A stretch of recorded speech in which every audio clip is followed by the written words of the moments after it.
on them, so you'll have to touch that. Tapping. Okay. YouTube is still waiting. YouTube is going to be connecting in a second. Okay. I set it up as a timed thing, so it should. It says it's live. Currently, your capture is both. Good. Oh. Yeah, no, sorry. Both Just is you. my head. Just your head. So. Ta-da! This is the nails we're working with today. So this is lovely Larissa. Say hi. Hello. So she hasn't had nails in a long time. Oh, good. YouTube's on YouTube now. is good. Perfect. Everyone's here. Hi. So I just need to. You are actually not in camera. Nope, that's not good. I'm gonna move my light. Okay. I want to make sure you guys are seeing it all. All right. So these are her lovely little nubbins, which are fine. Many of you work with nail biters, so you're used to them getting a little bit tin. So she's been working at Starbucks and hasn't been able to have nails, and we're about to go on vacation, so it's time for some nails. So what I'm going to be doing with one hand, on this hand, I'm going to go ahead and sculpture these, so you can see a full set sculptured. And on this hand, we're going to do the Gel X style technique, which is using a tip, a full coverage tip to apply, and gel to apply it. I did it on myself a couple years ago when this technique was just starting. I used the Apres, but it's a soak-off gel, soft gel. I'm not a fan of soak-off soft gels really on a day-to-day basis. It's fine for a temporary set, not my favorite if you have a regular client. So I did it with Trinity and it worked great. So why not? I don't do that style of nail in the salon every day. I prefer just sculpturing nails. So I'm going to do one of each though, because then you guys can really see the difference of how they look. We'll come back and take a look at them in a couple of weeks and see how they're wearing comparatively, because she has quite flat nails. So in my mind, I think, okay, well, her nails are going to do better with sculptured nails just because tips, and we've sized her tips already, tips already have quite a C-curve. And these are uber chic soft gel tips. Let's talk about that. I think the whole soft gel tip thing is such a marketing ploy because it's plastic. It's all plastic. At the end of the day, gel you put on the nails, it's also plastic. It's just in gel form before you put it on the nail. Acrylic, what is acrylic? Acrylic is plastic. It's all just fancy ways of saying different kinds of plastic. So they came out with these, you know, soft gel tips in the industry, and people are thinking, oh, it's nail gel made into tips. No, it's not nail gel. It's a gel product because all plastic at some point in time is more of a liquid product before they pour it into a mold and it becomes a hard plastic that you're used to seeing. And her nails are pink because she just dyed her hair. That's why we see magenta. That's fine. It'll get covered up. So the whole marketing ploy of soft gel tips, it is what it is. It's a tip. It's plastic. They're all plastic. You don't have to be crazy about it being, oh, do I have a soft gel tip or is it a different kind of tip? They're all plastic. So in my train of thought, though, what makes some different than others is going to be the shape of them. So Uber Chic came out with a collection of soft gel tips specifically for this kind of a technique, which is fine. Let me know if I'm ever like weirdly out of camera. You're all good right now. Okay. And what I do like about them is that they do give you some different options as far as shape. So there's like a short almond, there's a square. I grabbed the coffin medium because I knew we were going to be going almond shape, and I tend to go almond shape a lot nowadays. Everyone, if you're a nail tech, you're probably doing a lot more almond. It makes the nails look slimmer.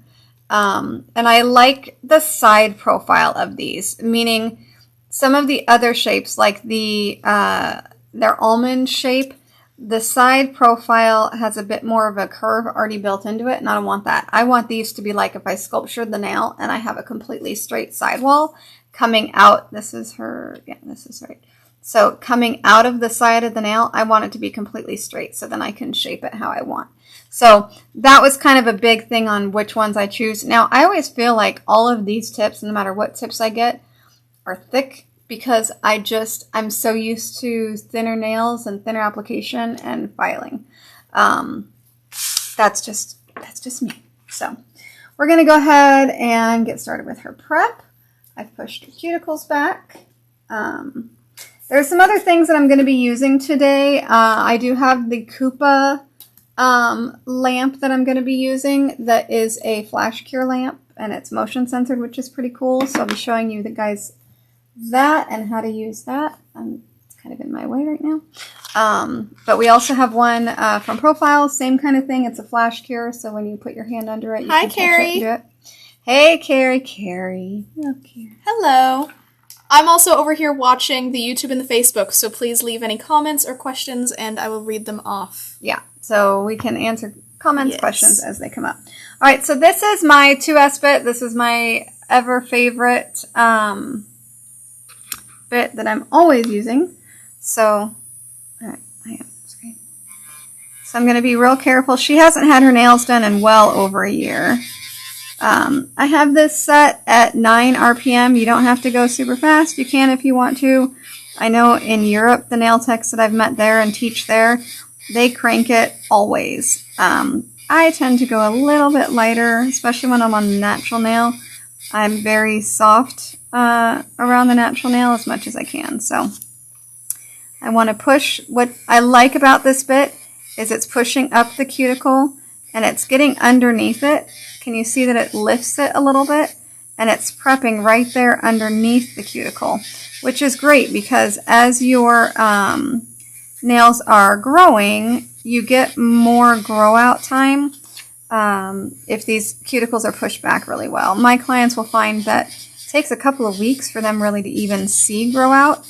If you don't do really good cuticle work, your client's grow out is going to show up really quickly. So that is important to note.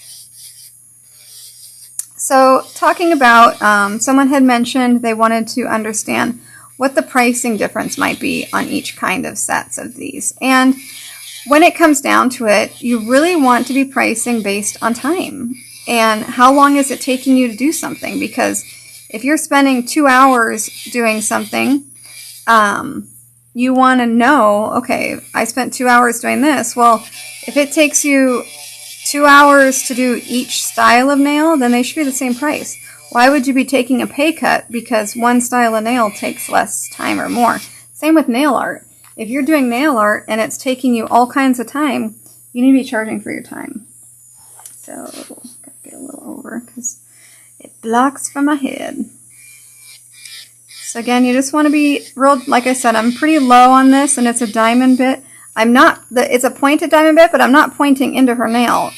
It's the bottom of the football here that is prepping and going around. And the pointed part is lifting up her cuticle. And because it's not sharp, it doesn't poke into her skin. It's really... As someone who has really sensitive nails and I'm very squeamish, this doesn't bother me at all. It's very soft. It's very comfortable. It's pretty good.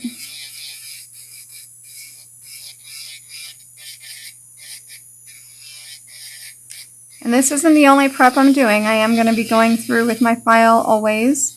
So these cuticles get pushed back a couple of times.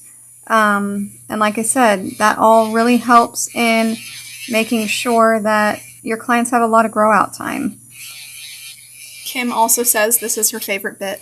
Yeah, it's the best. I mean, I didn't do e-file work for the first 8 years or something that I was a nail tech. I was only going to hand file because every time I went and did a class or I had an educator prep my nail for something as it grew out, I was always like, can I feel it? Can I feel it? If I felt a ring of fire or an indent, I'm like, nope, I'm not going to do it. I'm not going to do it. And so for the longest time, I didn't do any e-file, anything. And then my lovely friend Vicki Peters was like, shut up and do it, and got me into using an e-file finally. But when it came to prep bits, again, like I felt too many problems with it where I just was unhappy with like any kind of bit where if I could feel it as it's growing out, I wasn't happy. And I'm talking to educators at like e-file classes. I would feel it later and I'm like, not going to do it. This was the first bit that I've used where the shape of the bit prevents that from happening, and so it's smooth. My clients never have rings fire. It's awesome. So make sure you're prepping your files. If you're new and watching this, prepping the edges of your files is super vital. You want to make sure that it's not going to paper cut you, because this right here, super sharp. Once you take the edges off, it's not sharp anymore. This was literally the only thing I learned in nail school. You're welcome. All right, now I'm going to get rid of my little dust that I just created on my little paper. This little paper is just a nice background so that people know that's me. All right. Moving on. So now I'm going to use the soft side of this file. There's soft and a hard side. I'm going to use the soft side just to buff. I want to make sure, just check. I tend to scooch down a little bit. So if I'm scooching down too much, just, there we go. You're still good. Okay. So I'm going to very lightly massage her cuticles up. This is using the soft side of the file. It's a 100-180. It is a soft 180, though. I've felt some 180s that are pretty harsh. And I'm going to prep the top of the nail. This prep is very important. Make sure you get into these side walls. All of this part is very important if you want your clients to be able to go a month. And my clients tend to go a month. So I am super particular about good prep because of that. All right, I got some comments. So great. Kim says, it was when I saw educators like you using an e-file, that's when I changed over from hand filing, and I'm so glad I did. And then Joanne says, how long does this bit last on average? And I'm asking approximate how many sets. That's hard to gauge. I will usually cycle my bits, and I usually have five 2S bits in my disinfectant tray at all times, and I'll cycle them probably every 6 months. If you're using the same bit over and over and over, I would say you're only going to get a month out of it, because you will notice, your clients will actually notice. They'll be like, ooh, it's getting hot. Because what happens with that bit, it's a diamond bit, and as it starts to smooth out, it's on the nail more, and it creates more heat on the nail as it's starting to dull out. And so you want to change it out, and your clients will feel like they're getting some more heat when you're prepping their cuticles. And that's a really good surefire way to be like, oh, I need a new bit. I always have extras in case I drop one, which I've never done. So I always have extras in my disinfectant tray ready to go. So again, I'm giving these a real good push back, making sure that these are really good and prepped. If this client has some extra cuticle and you're wondering, okay, this little white bit, is that extra that needs to be scraped off? Use your scraper on your pusher and make sure there's nothing stuck on there, because that stuff that gets stuck, that causes lifting. Okay, so if you see something on there and doesn't seem like it's coming off with your bit or whatever, just scrape it with your pusher. I mean, if you watch some of my super old videos, I was always scrape. I think I have videos from before I found this bit, and it was all just prep and scrape. And so I was a big believer in the scrape. So if you don't have that prep bit, then you do want to go in and you want to make sure you're scraping underneath this cuticle to get any of that down there. Now this is like a little bit of a bruise that she had, so that's fine. She's been busy. So, you bump your nail, it creates a little spot. Hi Shannon, glad you could make it. I know it's been a while since we've been doing a video, so hopefully this helps some people. I know that some have been wanting to see how you can do Gel X with Trinity. It has been a little while since I've done it, but I was like, let's do it. This little part where your cuticle was is low.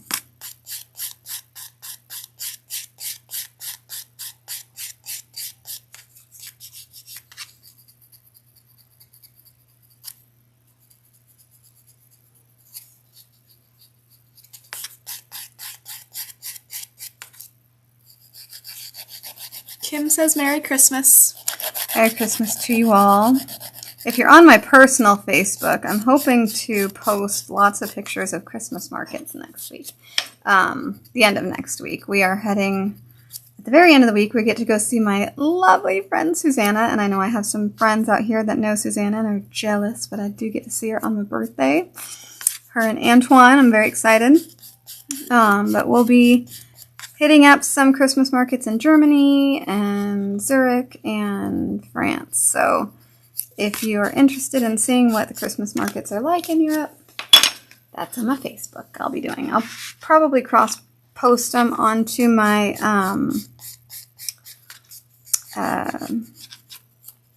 travel Instagram. I do have a travel Instagram. I just don't keep up with it very well. I'm terrible at social media, people. Horrible. I'm a little busy. We had to put baby Arthur back in his room because he wanted to hang out.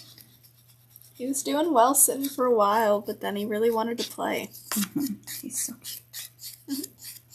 We have a baby kitty.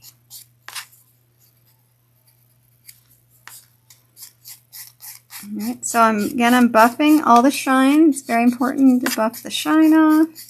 She's got little bitsy nails, so I usually like to max a 1-to-1 ratio, so that's where we're going to go on length on her, is a 1-to-1 ratio, so that much length on the front of her nail. Hi, Tiffany. Cardoza Tiffany? Mm-hmm. Cardoza Hi, Tiffany. Tiff. Love her. She's not bad at social media. That girl is on the ball all the time. Maybe if I didn't have clients anymore, I might be better at it. But I still end up with, most days, 8 to 10 clients a day, if not more. So social media tends to fall by the wayside. Maybe someday. Everyone might not follow me out to the new property because it is kind of far out. It's another half an hour away, and some people already drive half hour, 45 minutes. So we'll see. I may end up with less clients, and maybe then I'll get better at social media. I make no promises.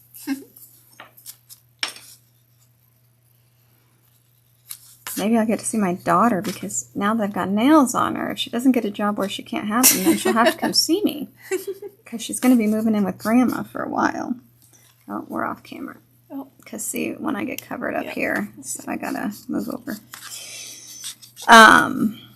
Because we need, a roof and windows, and it needs to get done. It's such a process. All right, prep. So usually when people are like, how much should I charge? How long should I take?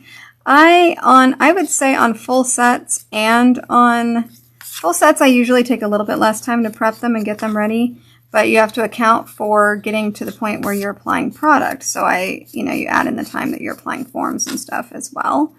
But when I'm doing a fill or a 30-day manicure, I've removed all the old product, I've prepped all the cuticles, and I've reshaped the nails, and I'm halfway into the appointment, or half an hour into my appointment. If I'm doing art and stuff, then it's a little less than half an hour because I'll usually go 45 minutes. If I'm doing a lot of art, it's an hour and 15-minute appointment. If it's a basic salon nail with a little bit, like this morning I did silver cat eye with some gold foil. It was very festive.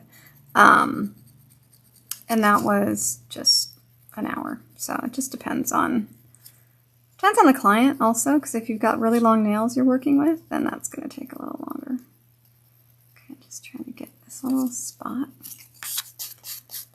All right, so all those are done. Now we're going to cleanse. My cleanser is a combination of prep and wipe, and about 80% prep and wipe, 75-80% prep and wipe, and then 20 to 25% acetone.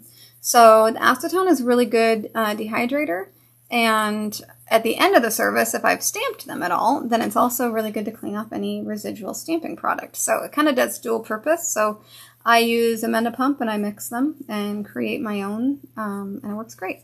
You want to make sure when you're cleansing the nail, you're doing it like this, where I'm just on the nail plate and either rocking back and forth, or put your thumb on the nail plate and just massage just the nail plate.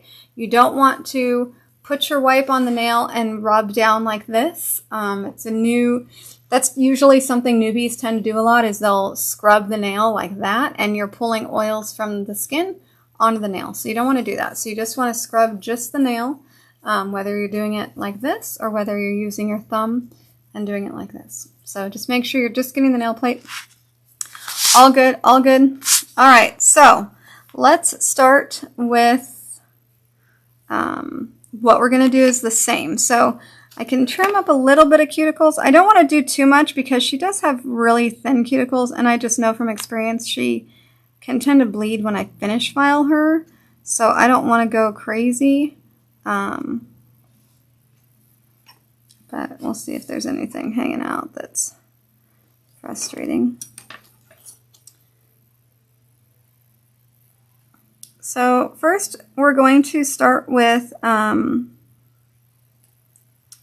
this nail, this hand, I'm going to go ahead and use our new Super Bond. So Akzentz just came out with 2 bonding gels, and this is really similar to one that I was trying, I think, a while ago when they were messing with some other products, and it has the same viscosity, and I had told them that bonding gel was awesome. So I think this is the same, which my client actually brought up to me. She goes, I think that new bonding gel, I read it and I think it's the same. And I went, oh, you're probably right. So I grabbed it and I messed with it, and I'm like, I think you're right. I think it's the same. So really, really good bonding gel, Super Bond. X Bond is also a really good bonding gel. You don't have to use either. So I'm going to use it on this hand, which is my sculpturing hand, because I'm going to be using color. But no, you know what? I'm not going to. I want to do the exact same bond on both of these so you guys see it. So I'm going to skip this for now. But if I was using Trinity colors by themselves, I would use bonding gel. The Trinity colors don't seem to bond quite as well as the clear, but I'm going to be applying the tips to this hand using Trinity, and so I'm going to go ahead and do her sculptured nail set with the exact same thing, using Trinity first, because I want them to be the same so you guys see the same results. So we're going to skip this time, but if you were using Trinity colors, use one of the X Bond or the new Super Bond.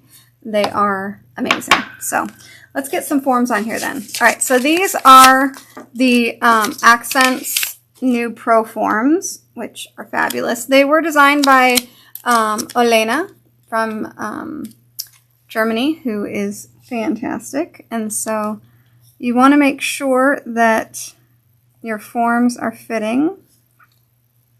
And so there might be some cutting. So I want to get these into those corners.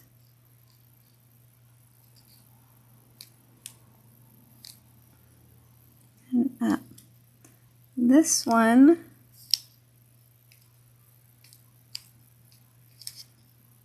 is good. It's flush and it's flush. It's probably the only one that I'm going to be able to not cut. Most of the time you're going to find yourself cutting forms.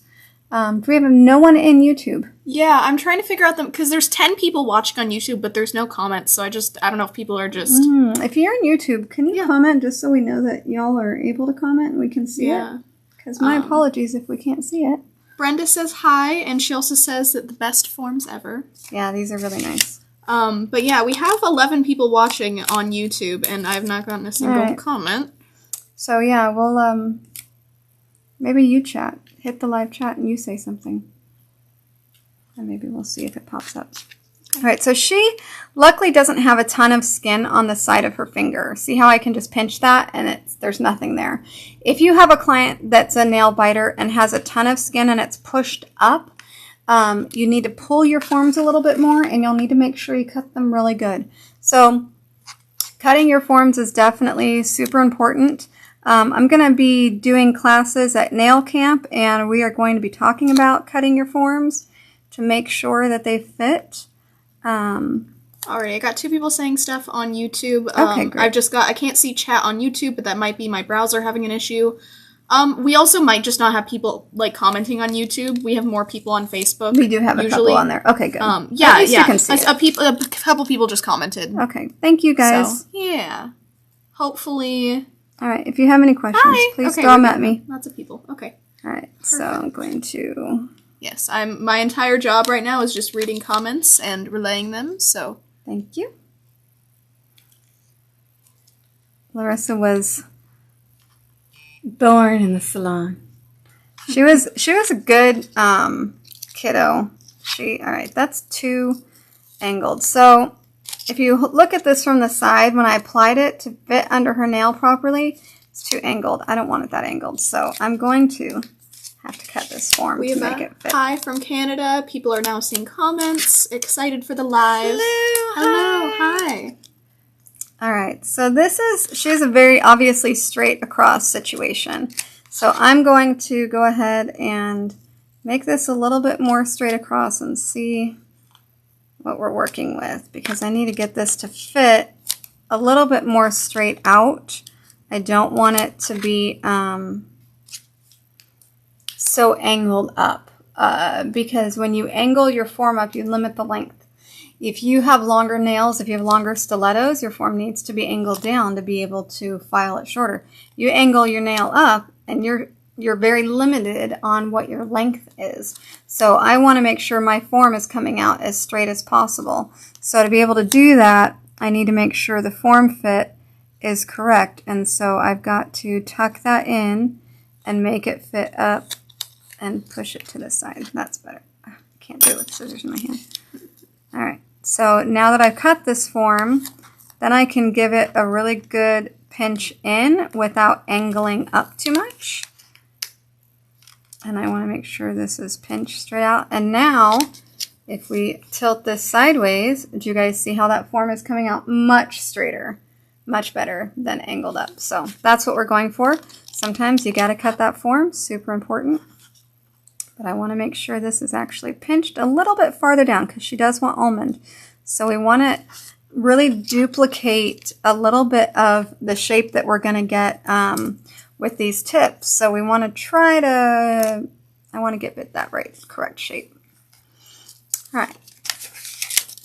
Does anyone have problems with forms? What is your form woes? Did anyone do tips only because they can't do forms? They haven't been able to figure it out?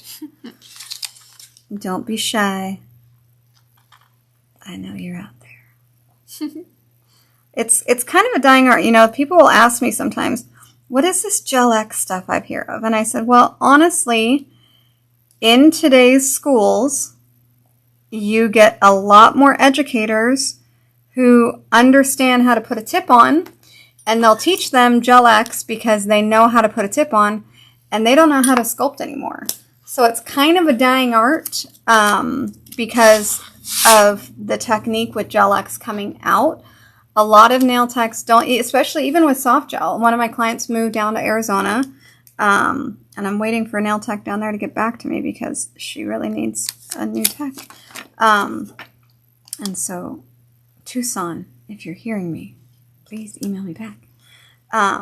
She's like, what is this? What's soft gel? Like, I can find stuff online, but it all says soft gel. And I'm like, well, it's gel in a bottle. And what it comes down to is that you have a lot of nail techs getting out of school right now that have only learned how to apply products out of a bottle. They don't know how to use a pot. They don't know how to use a brush the way that we've been doing it for, 25 years. So, all right, so now that is cut so that it'll fit. So now I want to push it in so that I can fit it under but still be able to come straight out. We have a comment from YouTube saying that some are too sticky. True. Some forms are too sticky. These are sticky sometimes, but they'll peel off the skin. If they happen to stick to the skin a little bit, they'll still come off. Some are too sticky. Some are too gummy. Like when they stick, they feel like they're going to stick for the rest of your life because you can't get them off. But it's almost better that this is like the perfect amount of stick because I can peel it off. Very rarely does it actually stick to the skin. A lot of that has to do with your client's own oils in their skin, and are they super oily or really not oily? So this one is like perfect. So she already has a perfect shaped nail bed here. I don't even have to cut it. I'm just going to pinch on the sides hold it back towards the front, very lightly pinch from the front down so that I can get the shape that I want, and pinch on the sides. So I'm pinching on the sides because I want to make sure that she gets a nice C-curve in there. And because the sides of her skin, her finger doesn't have a bunch of skin that's bulbing out, that's really easy for me to do on her. If you have a client that has a lot of skin that's bulbing out, you're probably going to have to cut a teddy bear. And if you don't know how to do that, you can watch an old video or you can come to one of my classes. But because she's got these real nice skinny fingers on the end, I don't have to do that. Kim says, I love sculpting. I sometimes have problems knowing how to cut my forms, but I usually can make it work. Yeah, the teddy bear, man. Teddy bear is the way to go. I learned that in Poland. I went and did a class in Poland, and she taught me how to do the teddy bear, and it was like life-changing for sculpturing. We have a comment from YouTube. I forget how nice potted gel applies, and I'm so pleased every time. I've now started putting gel on a dish, paper, etc., and use the brush to apply instead of a bottle brush. Yeah, people have gotten really, very used to it. So that's really good that you're going back to being able to use a bottle. I think they should have your favorite gels. Like Ugly Duckling does have the ability to, they're built in a bottle. They now have in a pot also. So their same builder gel, it's just built in a bottle in a pot. So that's nice. They've been able to do that. But a lot of them, like I want Akzentz to come out with Trinity in a bottle, not for me, but because there's so many nail techs who just don't know how to use a brush. And it's like you want them to use Trinity because it's awesome, but they're scared. And if they're scared, they're not going to do it. All right. So let's move to the Gel X hand. So these are the Uber Chic soft gel tips. So I went ahead and resized her before we started.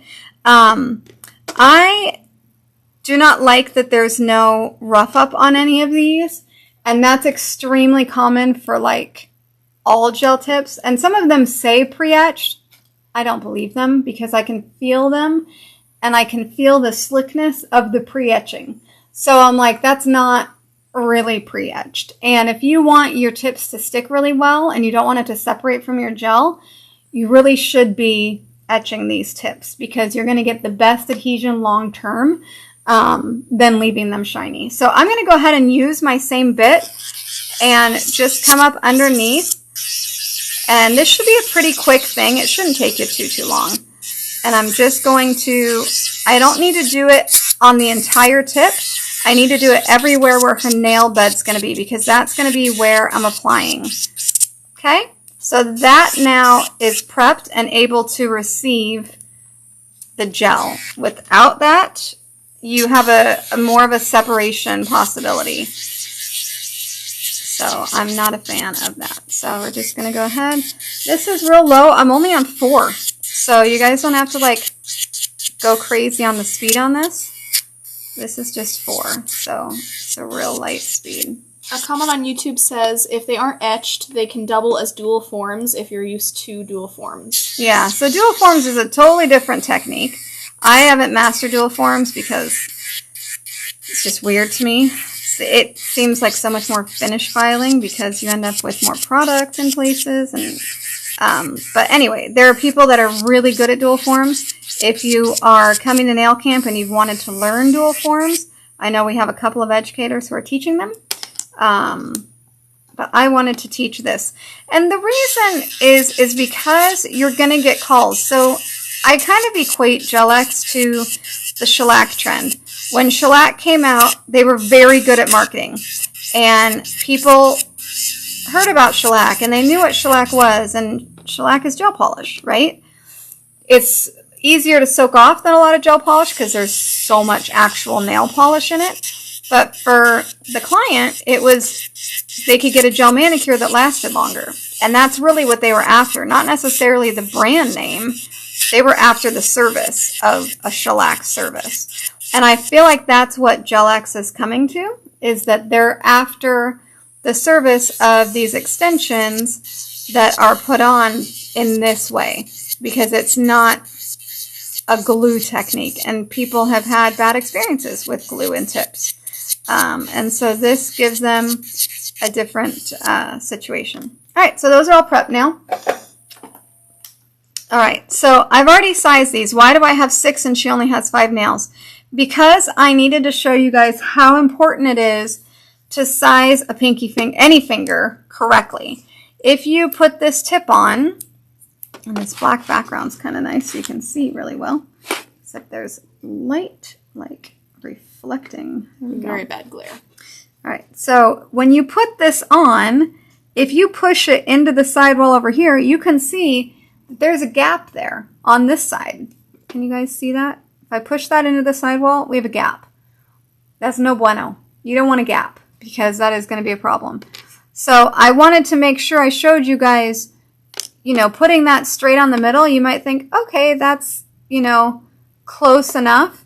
But when you actually push it to where it belongs, which is right at the end of the sidewall, you get too much of a gap on the other side. So size your tips. It's always better to size slightly larger than slightly smaller because you can always file it. So this one, look how much bigger that is. That's way bigger. This is actually the very next size. So I'm going to go ahead and fit this to her nail by taking a smidge off of each side. So we can tuck it there and tuck it there. And now she's much closer. I think I can get a little bit more. A smidge more on this side.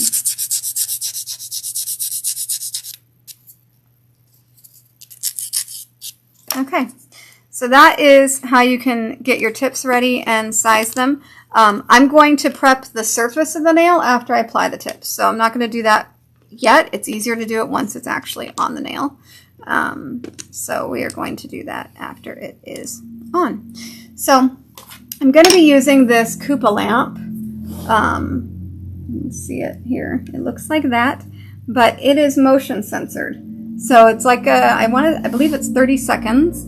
And once I go underneath, you can see it's got the LED lights curing, and then that'll turn off, and it'll just go back to a regular just table lamp. So using that lamp is what I'm going to be using to hold her. So I'm going to put it right here in the corner. So see, now it's just a white light. Okay, let's get our hand away from it. So now it's purple light. Can you see the glare? Nope. Let me see. Can't even tell. All right. But it is trying to super bright now. So it's a little bit of a table light, and then it's a UV LED light. So it'll work for that. We have a question from YouTube. Does buffing the nails underneath make them stay on longer? Absolutely. If you don't buff underneath your tip, you have a slick surface. A slick surface does not adhere to gel properly. You are very easily going to be able to peel that right away. So if your clients are having lifting or separation of any of your products at any time, not having that surface filed is really important. That's why forms are smooth and shiny, because we can just pop them right off after it's cured. Well, if you treat your tip the same way and you don't file the surface of it, your gel can just separate right away. So you want to make sure that you don't allow that. So file those tips, get them prepped properly.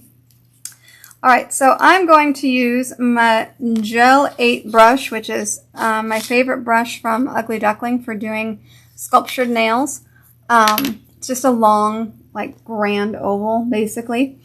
And I'm going to be using Trinity Clear. So as you can see, like, I'm not like a brand specific person necessarily. I find what I like and what works and go with that. So that's what we're doing today. So when it comes down to this first step, I'm going to be doing all these nails the same. Right? We just cured that. We don't want to do that. I'm going to put this over here for now because yeah, I don't want that over my gel. So she's activated the lamp that was like on top of my Trinity. Yeah, that's not good. The person who asked about the buffing says, thanks for the tip. I do my nails all the time and they never last very long. Yeah, very important. If you're doing tips, you need to file any surface that's going to be touching gel. So whether it's the bottom or the top, it needs to be filed. So I'm just doing a base layer of Trinity right now. This is I'm basically creating the tip on my sculptured set here. So I'm just going out a little longer than what I'm planning to do. My lovely friend in Sweden calls this the skeleton. But I'm just brushing it onto the natural nail, working to not get it into the cuticle. And then I'm creating a thin tip, extending from where that is, just onto the nail to the form where I want it to go.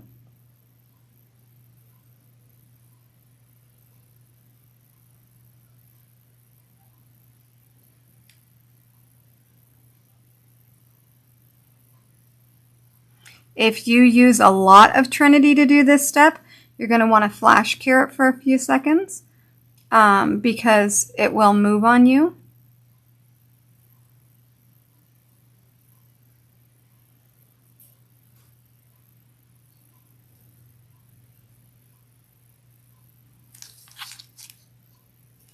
But I'm always going to do the 4 fingers and then the thumb separate because I do want to I want to not have gravity get in my way.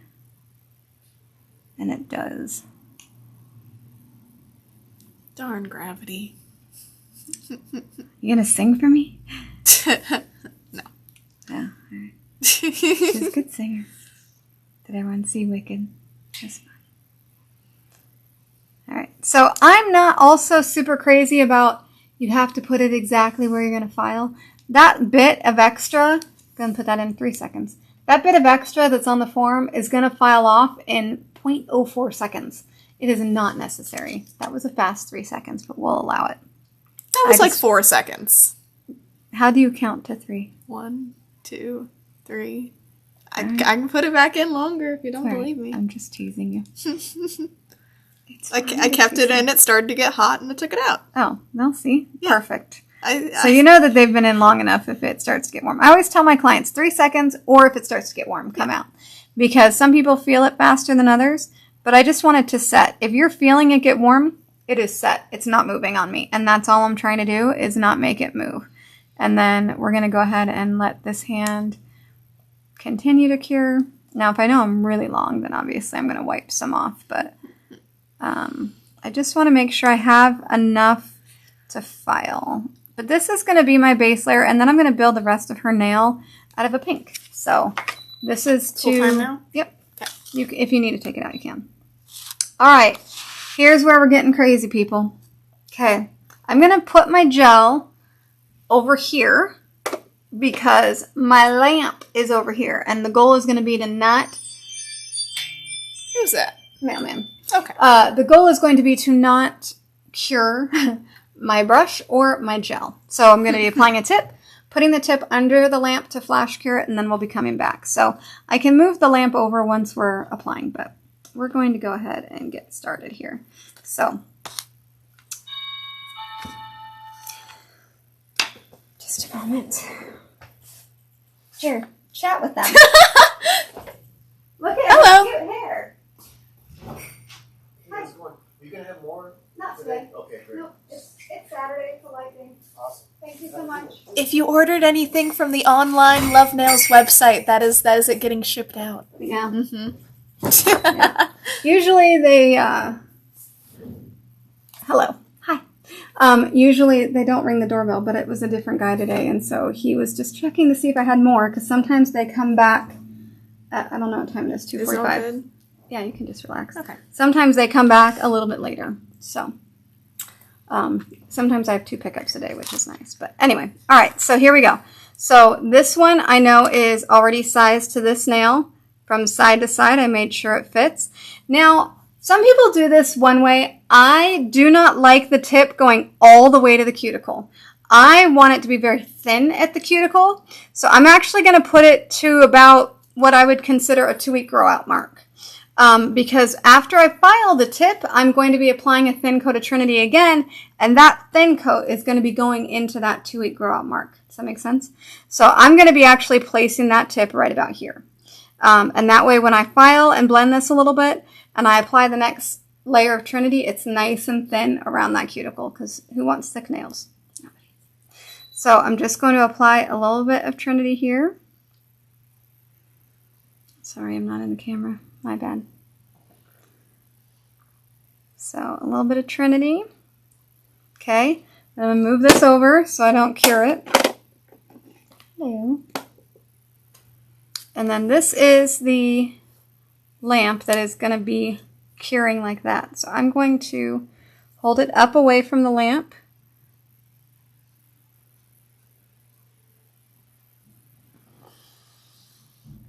And then under. So now I'm holding it under, and we're giving it a little bit of a cure time.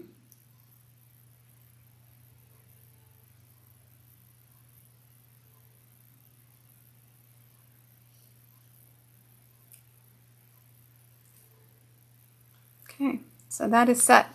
So that is now set. So I had a little bit more than I needed to.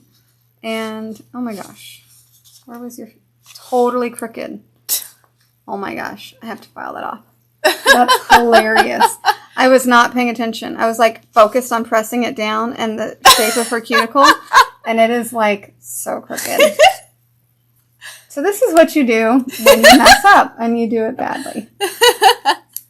Don't you guys love when I make mistakes in real time?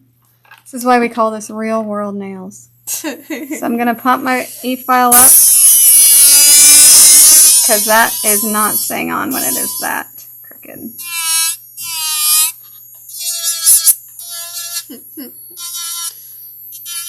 Is everyone laughing at me? You should be.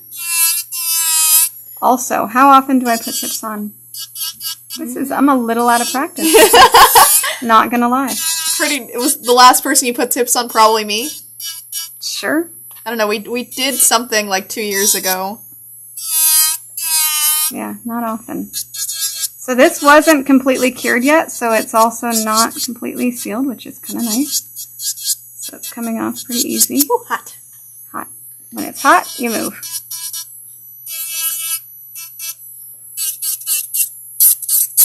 There it is. See, that wasn't cured all the way. That's not cured all the way. Perfect. Let's try that again. This is why we do this on me.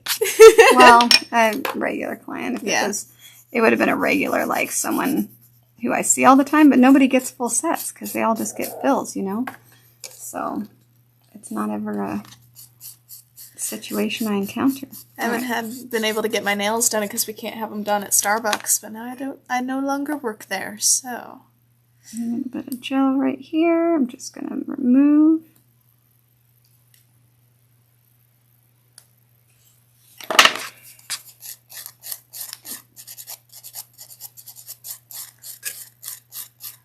How many of you are laughing at me, giggling? Ha ha ha. See, if I did edited videos, then you would never see that real nail techs make mistakes. But I don't edit things, so you get to see the oopsies. We have like 30 people watching from split between YouTube and Facebook, and everyone's Nice. so quiet. Hi, everybody. Everyone is so quiet. No one has any questions. Usually the chat's very busy. Quiet today. Well, it is possible that there are a few that I've heard some people will put this on when they're actually working on their clients, and they'll watch me while they're working on my client, which is hilarious. So that's possible. I don't know if that's true today. So hi to people's clients, perhaps? Hi. It's possible. They might not be hearing it. They may only see it. I don't know. All right. So that is re-prepped. Ready to go again. Start to finish. Here we go. And I know that I can use this tip because it's the same size. All right. So I'm going to put a bit of gel in here.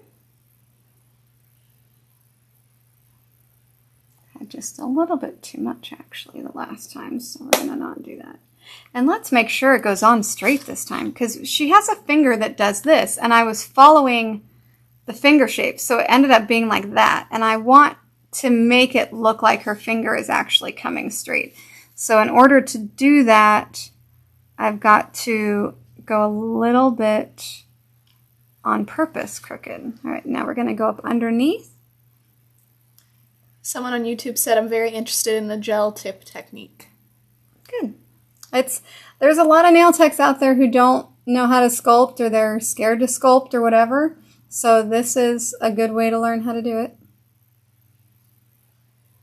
Okay, that's frozen in place. Now that's the shape that I want. So even though her nail curls this way, I want to be able to look at her nail like this and see that it comes straight. You guys see what I'm saying? That's why I didn't like the shape of the other one. All right, let's go ahead and do this middle finger. So we're going to brush on gel.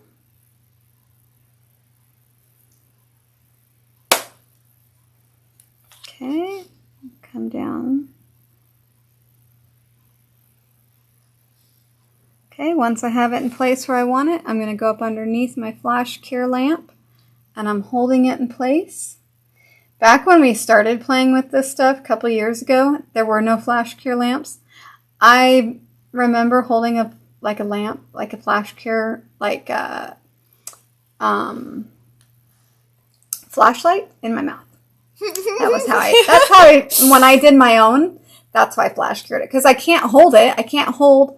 You need two hands to hold the tip on and the finger to make sure you're getting good pressure. And you can't do that on yourself and hold a curing lamp. And there was no such thing as a nice automatic flash cure lamp that you have now. So, yeah. Someone asked, is there a heat spike with the tip? That's a question for you, my friend. So, if you're talking about the flash cure lamp, no. The flash cure lamp doesn't cause anything.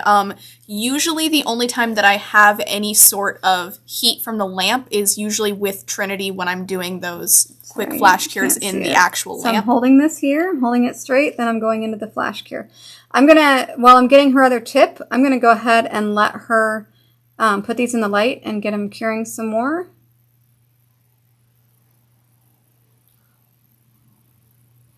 But yeah, no, this flash cure lamp doesn't do anything. The only time I ever feel any type of heat or discomfort is usually with Trinity curing. And that's just at the beginning for just a few full seconds. Cure. So yeah. This flash cure lamp just must not be quite as strong as the actual lamp in the table, which isn't surprising. Because the lamps that I use, I think right now I have the Lachat lamp, the Luminex lamp. Really great price point if you're looking for a new lamp for your table. Yeah, the Lachat ones. I really like them, and I like to test these, and they're easy to travel with. They're really lightweight. So if you're looking for a lower cost lamp, the Luminex is really good. If you want like top of the line, really good quality, the new Akzentz ones are good. It has the new Akzentz 2.0 lamps do have a flash cure setting, but you can't hold a tip and flash cure at the same time. That's why this Koopa lamp is really great. I do sell these Koopa lamps on my website as well as the flash cure profiles lamp to do this technique. But you can't do that with a table lamp because you can't be holding it and have your hand in the lamp. It doesn't really work. I think 7 is what these were. This is a 7. Yeah, okay. Oh, that's not the right bit. That's too big to prep. Where did my little... There it is.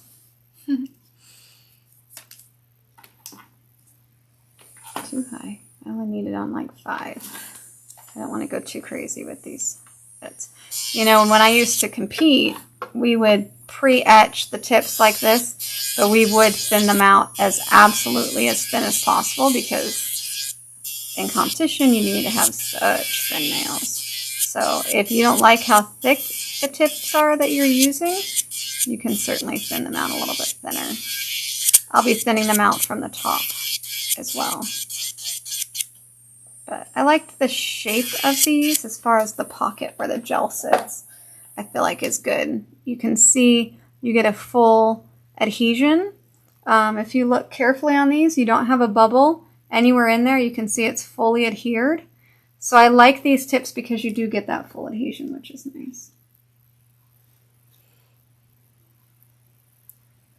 Also, something random, but personally with heat spikes. It also totally depends on the person. For me, I haven't had my nails done in a long time, and I don't have a super strong nail bed from what I know. No. And so very thin very nails. thin. So I feel it quite quickly. For people who get their nails done a lot and they have that strength in the nail, they're not going to feel it as much as I do.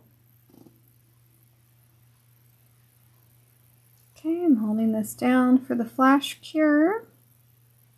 And then I'll go ahead and do her thumb, and then I'll let her cure her whole hand again. And then I'm going to prep these properly, because they're not, just because they're on doesn't mean they're ready. But as you can see, straight looking out. The gel underneath, I mean, if I was super practiced at this and I measured exactly how much gel goes on the tip, you might not see any gel on the tip. Like I could go, okay, I need exactly this much gel on the tip, and then you might not have any come out of the front. That's definitely a practice thing. And I am not going to be sitting here telling you I do this all the time, because I don't. But I wanted to show you guys how you can do it, because I have done it before. But the more you put on there, obviously, the more is going to be over the rest of the skin. I think we're a little bit out of frame. Okay, let's push that on. And you want to hold it real snug and then get it in the light. If you let it lift, then you're going to end up with a separation. You want to make sure that that gel is curing, holding on to that tip. See, holding, curing.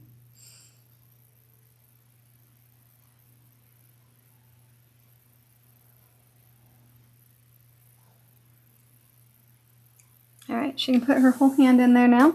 So I'm done with my flash cure lamp. I'm going to go ahead and turn this off and put it away, because I don't need it anymore. Everything else I am doing, I can use my regular light. Okay. All right. So now I'm going to go ahead and I prepped and got ready a mini sanding band. I'm going to shorten these first, maybe. I think I'm going to shorten them first.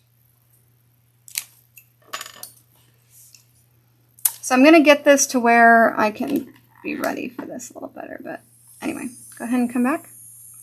So now we're going to shorten these to where we want them to be. Turn these up higher.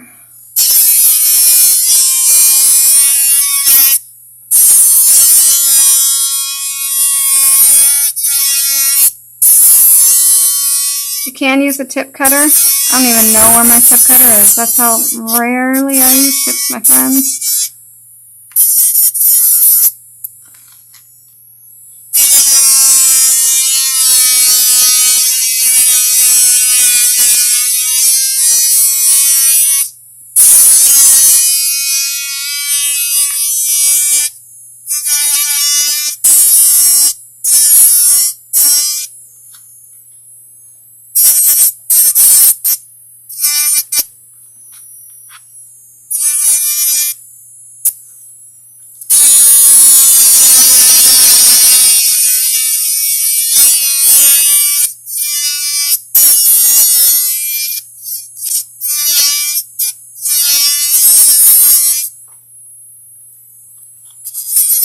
Tips are so clear.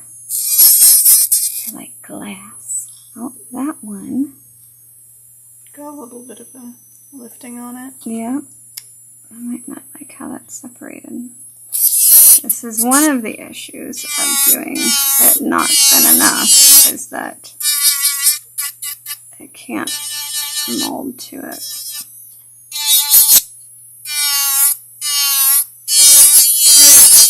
So instead of making it all come off, I'm going to show you how I'm going to fix that. So I'm just going to remove some of the lifted part until it's regular gel, instead of reapplying the tip.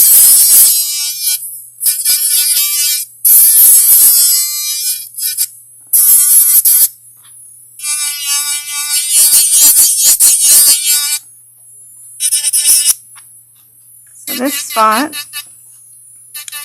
did not adhere all the way. So what am I going to do? I'm going to remove it just like I had a fill that had a little bit of lifting there. We're going to fill that with gel when we go to put gel on the entire surface of the nail. Voila, easy fix. Okay. Because part of the nails adhered fine, so I don't want to take it all off. She's got a little hot spot there, which is fine. We will work around it.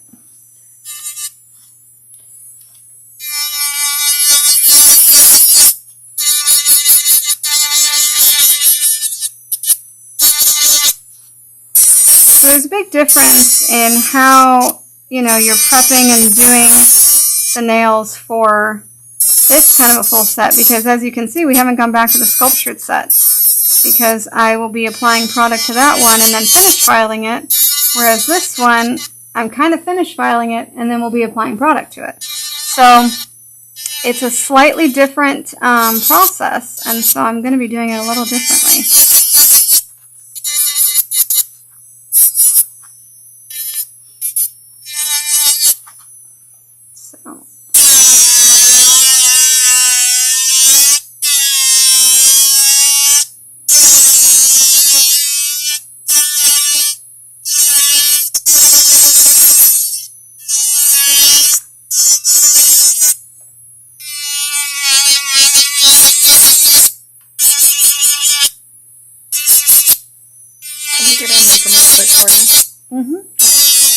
Just getting the main initial length off right now.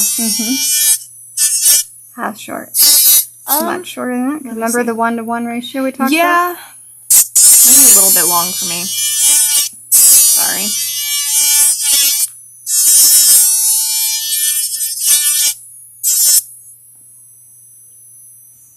Can I see my full hand real quick? Well, the rest of them aren't the same.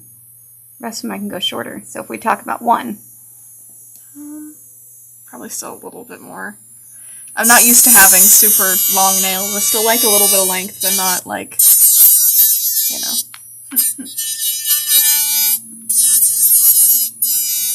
All nail techs will say, thank you for telling me on one nail instead of having me do all of them 3 times. It'll get a little bit shorter when I file still. Yeah, I think that's okay then. Okay. Alright, so now that we have the base bit filed down, I'm going to blend and thin out and shape these. And that way, when I apply my second layer of Trinity, it's my base coat for my color. And then I go straight to my color. So it's like a fill or a 30-day manicure. That layer is going to fill in the back, cover the whole nail, and be the surface for my color. So once I do this part, it's getting it all shaped and ready to go. So it's a bit of a different process as far as doing a full set. With the full set, I'm going to be applying all these products, reshaping the nail, and then applying color. So it's a bit different techniques for sure. So I'm going to blend this in where that line is, where the tip is, because I want it to be a thin transition when I put the other gel on. It doesn't have to be a complete blend, not like, you're trying to have it totally clear, but I want it to be thinned out a bit because I want the transition of my thin layer of gel to be nice.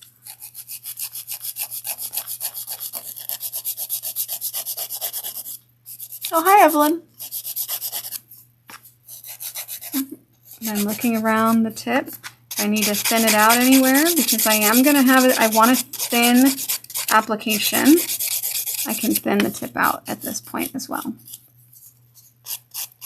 So you guys see, now I just have this extra bit, basically of like I said, 2 weeks of grow out. That's going to get some gel, and we're going to pull the gel over the entire nail.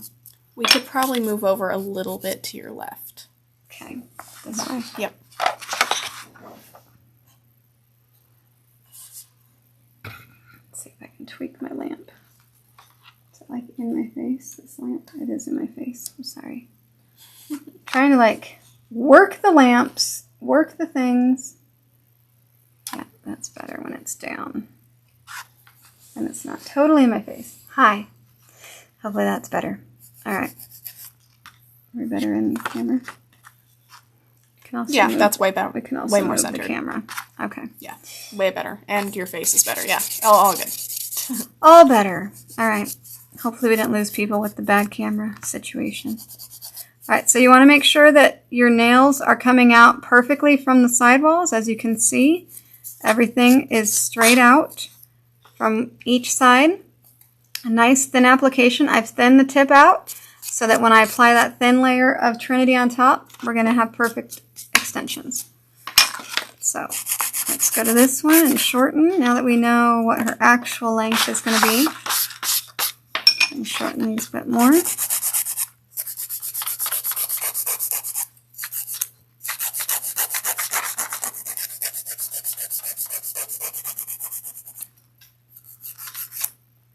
Coming up underneath.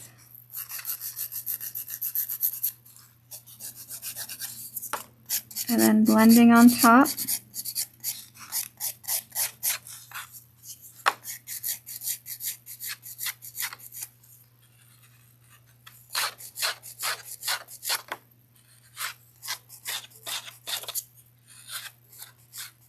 I'm switching between my 100 grit and my 180 grit where needed. If you feel like you're taking too much off or you need a smoother file, just flip your file over. I just want to make sure everything is smooth. And then I'm going to file the tip down. Is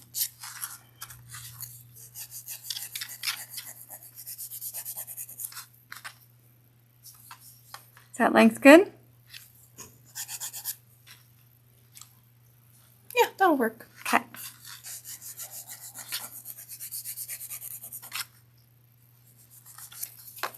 I have to get used to having longer nails. I know. It's a new experience for you. It's been a long time. Okay.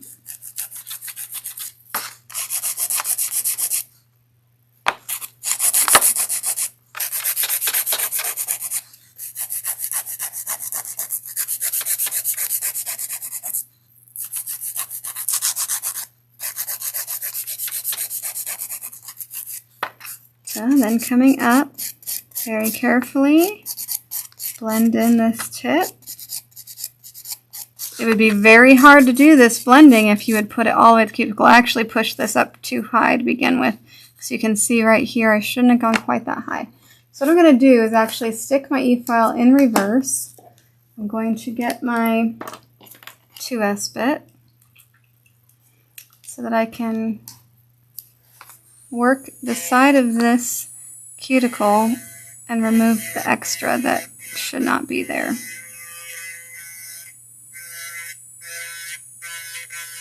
So I let the tip slide up a little too high. When someone has a much longer nail bed, it's a little bit different. You've got so much to work with. She's got tiny little nail beds, so I want to get it as close as I can, but at the same time I still want to have this gap here. Okay. Does everyone see how I wanted to get that cleared out of there? You don't want product in the cuticle. I'm a big anti-cuticle product person. So you want to make sure that that's cleared and ready to go.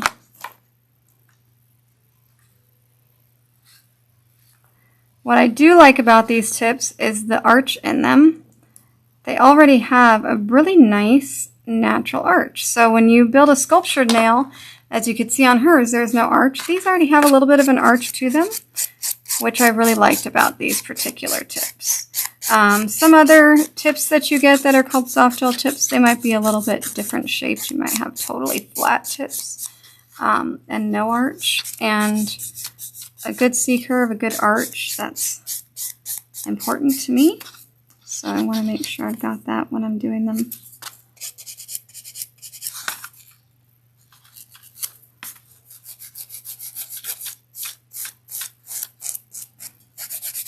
Anyone have questions about the process? I know, we're so quiet. It's a quiet chat room today. I come on and do a video and there's no chatting. This is why many people wanted you to do a video. I know, this is why I lack videos lately, because I want the chatting, and if no one's chatting, it more fun and interesting, and you get to learn more. If no one's chatting, then I don't think they're enjoying, and then I don't do videos.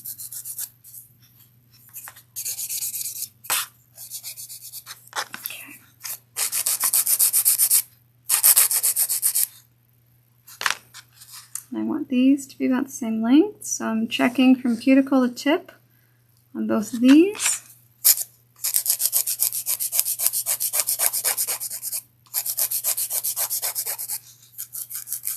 this is the one where the tip did not seal as well on this side.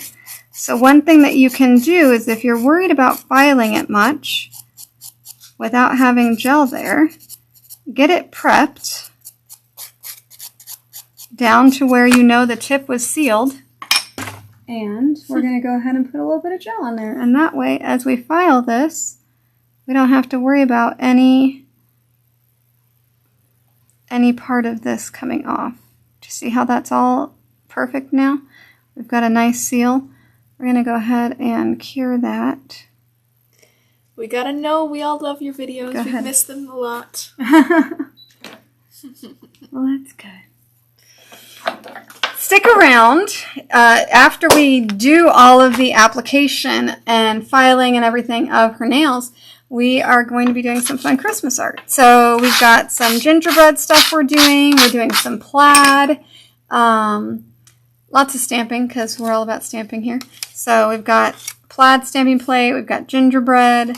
I think we're doing some cat eye. We're hand painting a little bit of frosting. So I'm greedy with my nail art. Yeah, a little bit.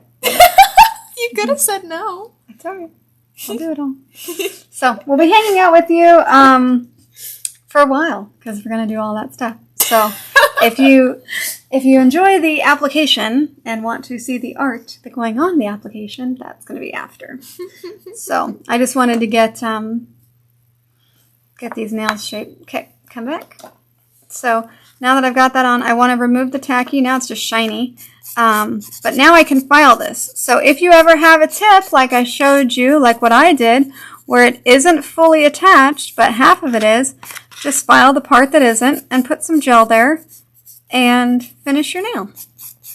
Comment from YouTube. I'm wrapping presents while watching. Do you think these would be stronger for nail biters?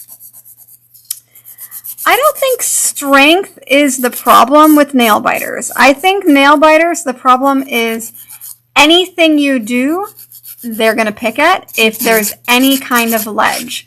So we figured out that I can't really do pasties because if there's any sort of anything, yeah, if it's not well sealed under a top coat, she will find a way to take them off. So she does better with stamping. Mm-hmm. But I have a hair. It amazes me that I can feel a hair when it's not on my head. Nail biters, the main problem isn't strength. The main problem is picking. They pick at anything they can get at, and that becomes the situation. That's why the blending is super important on doing tips on me, because if it's not blended well, it'll be... Any nail biter, you always want to make sure there's no ledges. One of the ways you can do that is by doing this, where you're pushing back again with your file. You can do it with your cuticle pusher before you put your color on. Push back with your cuticle pusher, and if it catches on anything, like right here, do you feel that? If it catches on anything, that's somewhere where you're like, okay, I need to get in there, remove whatever's there, re-smooth that out to make sure that there is no ledge, because as that grows out, your client's going to pick it if it's a nail biter. So nail biters aren't really a strength issue. Most of the time they're a picking issue, and that comes all the way down to just making sure there's nothing for them to pick at. Because even if it's really strong and really on there, that does not matter. We'll pick it off anyway. Which then just damages your nail bed even more. So yeah, once I get a set on, usually it's better and I can keep it on there. And well, I mean, as many nail techs, I am also a nail biter. If I don't have nails on, or if I had stuff to pick at on mine, I probably would pick at it too. But I'm really anal about making sure that stuff is pretty smooth, and like I hate bumps in my top coat. Right now I've got nail tech nails. I've been busy with clients. I have filings on all of mine. Like, that's supposed to be sparkly red. Does it look sparkly red? No, because I'm doing clients too. And so things just get totally filed. But it is what it is. But yeah, I am a nail biter. If I don't have nails on, there will be nothing left on my fingers. That's how I got into doing nails. I know there are many nail techs, because we've had these discussions before. Many nail tech friends I have are also the same. They started doing nails because they got nails because they're nail biters.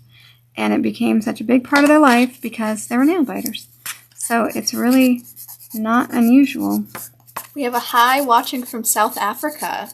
Well, hello! Loved accents in South Africa. Zoe? You know Zoe, maybe. Have you been able to get your house yet after the flooring, or I'm guessing that says flooding of the roads? Flooding. Oh, yeah, yes, so how to get up there. Yeah, okay. Yeah, he's up there today. The floods receded enough yesterday afternoon for him to get up the mountain. So he's able to get up there again. But yeah, for a day, no one could get up, no one could get off. So that wasn't good. And they're worried they're gonna be another flood surge, I think, Sunday night, Monday. Really? That's what people are saying. I'll believe it when I see it. Yeah, don't worry. I know what you meant. And then asking how we're doing. We're doing well. We're getting ready, finishing everything up we need to do here before we go on Christmas vacation. I get like 10 days, which is fun. I'm real smart. I booked clients the day after I get home. I don't know what that was about, but hey, it'll make me get adjusted to the new time change again real quick. Because I'll be up clients at 8 a.m. So I'm going ahead and getting rid of extra cuticle now because I'm going to be applying her Trinity all the way up as high as I can get without getting in the cuticle. So I want to make sure that there's nothing in the way of this. Give him another push. Another push.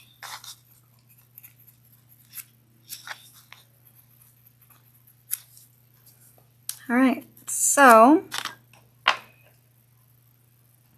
yeah, it's so funny. I had someone go, can you just do videos of you doing cuticles? Like, I don't know, it's like the people that like the sounds. They like to just watch. I mean, maybe it's like... Cuticle ASMR, I guess? I guess, yeah. I knew there was a word for it, but yeah. ASMR is the term, yeah. Yeah. They like to just see cuticle work, and I thought that was hilarious. Like, awesome. This is my favorite nipper. The Expert 91 3mm. It's my favorite. So sharp, you don't feel anything. Yeah, they're really, really sharp. They're you know, we make... Stalix makes Smart and Expert different, like, different ones, and people always wonder what's the difference between the Smart and the Expert. The Expert ones are a heavier metal. They're a little bit shinier. They stay sharper longer. So the Expert ones are definitely the nice one. I love the spring in these.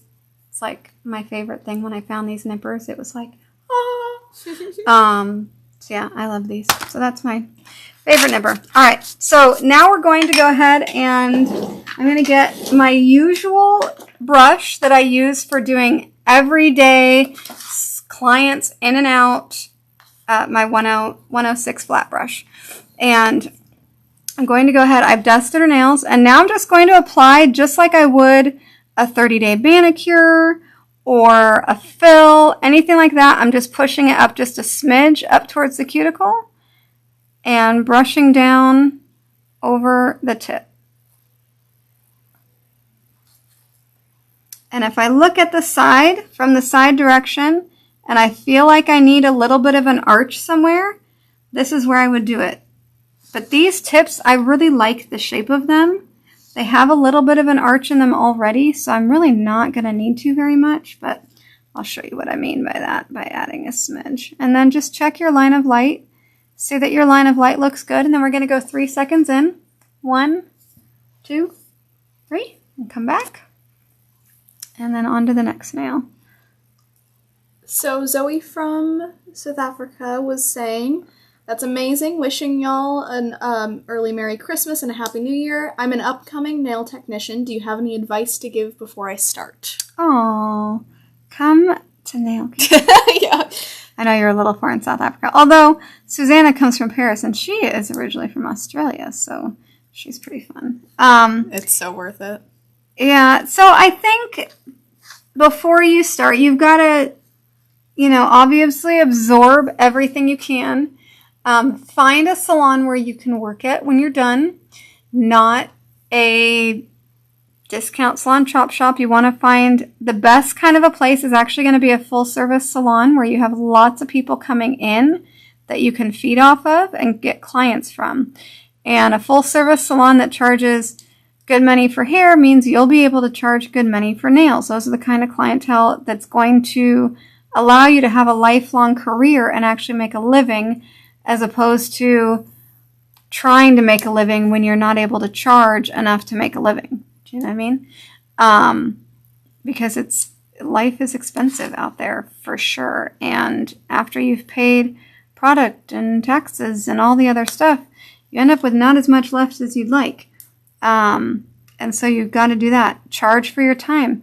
Offer promotions when you start out, but price it where it should be priced when the promotions are done or when you feel like you've acquired enough experience. For example, if you work in a salon where it's $75 for a woman's haircut, your fills should be $75. So if you're like, I don't feel comfortable charging that when I'm starting, I'm like, charge buy one, get one free fills, where they pay for their first one and they get their second one free. Then you're going to see them again, which is really important, so you can see how their nails are holding up. Because when it comes down to being a nail tech, if you don't know how their nails are holding up week after week, you're not going to know how to fix them. You're not going to know how to make them better. So that's super important. So then they're getting half price nails, but they know what the price of their nails are going to be on a regular basis.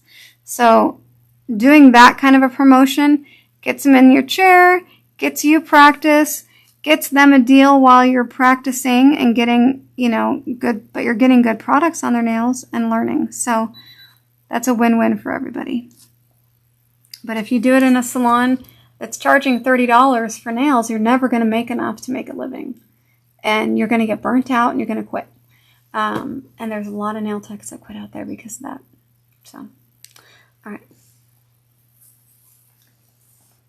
So this nail, or this hand, is now going to just get one whole full cure or more. You can't over cure these, so sometimes my clients will go in a couple of times, which I'd rather have them go in a couple times and get a extra full cure than not enough. And then we'll go straight to color. So this hand is totally done. So I'm going to have her keep her hand in the light just because that way it doesn't get dusty while we're doing her sculptured nail hand. Does anyone have any questions about the Gel X style that we just did? Does it help seeing it with a hard gel? Was that helpful? I'd love to know. She says, that's very true, and I really appreciate your advice. Thank you so much. Okay.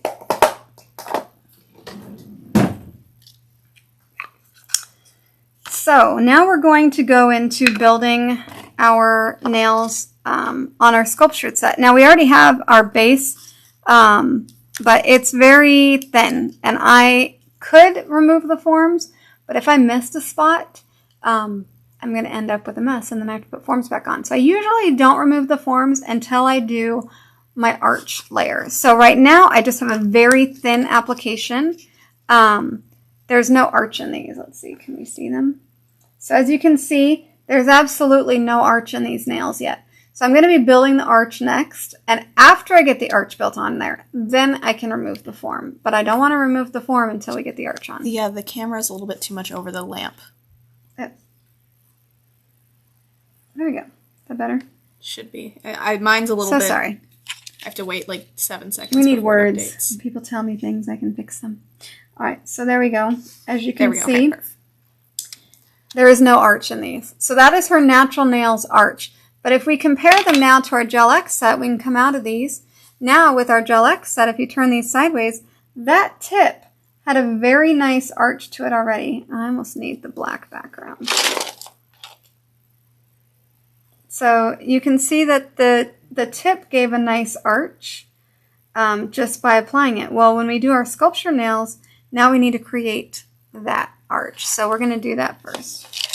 Okay. So I'm going to use Balance. Balance is a little bit thicker viscosity than Trinity. I already have a base coat on because I put Trinity on first. If I hadn't put Trinity on first, I would want to use X Bond or Super Bond or one of the other bonding gels under Balance because Balance does not have bonding gel built in. But because I have Trinity on the natural nail, Trinity is serving as my bonding gel, so I can just go straight into my Balance. So I'm just going to roll a little bit off right where my arch is and go from side to side. I want to make sure I've got all the way to the side walls, and then I'm going to just drag that down a bit to the length that we're going for. Also, Zoe, there are so many nail techs that are willing to help you get started and give you advice and everything. You just got to find the right people. There's so many people that are really great. Larissa here has gotten to go help out at nail camp, so she's gotten to meet lots of really amazing nail techs, and that's really fun for her. So what's nice about this, because it is a thicker viscosity gel, it's not going to move on me. I'm going to go ahead and do 4 nails, flash them, and then do the thumb.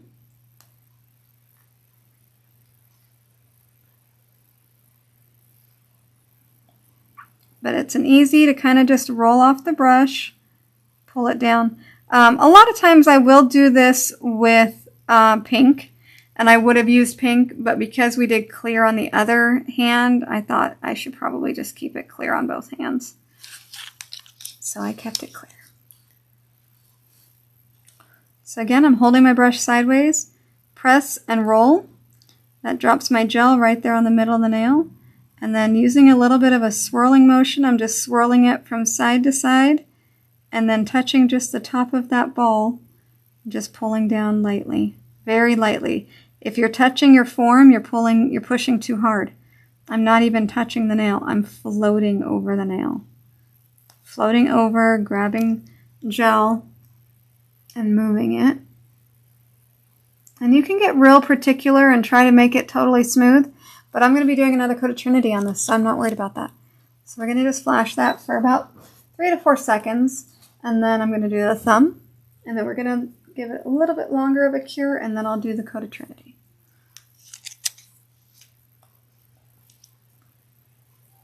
So again, I'm going to hold my brush sideways, push down, and twist my brush. That drops that big ball of gel right there in the middle of the nail. Then using a swirling motion, if there's any bubbles, I just swirled it right out. I'm swirling from side to side. I want to get all the way over to where the nail meets the form, and then I'll start to pull down. If there's a big bubble, just pull down.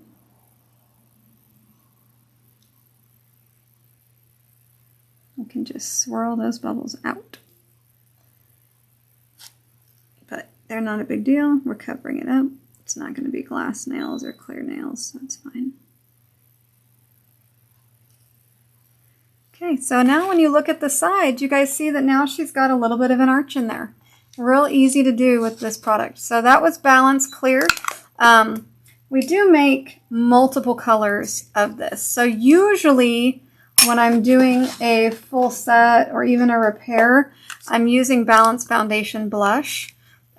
This is my very favorite one. So pretty. So usually this is what I use to build nails. Same thing, you want to make sure you're using a bonding gel under it, or you can even use Trinity if you don't have a bonding gel. Trinity has bonding in it, you can use it. But if you have the new prescription bond, Super Bond, or X Bond, use bonding gel and then use this on top. It's really fantastic. So I wouldn't build the entire nail at one time out of this.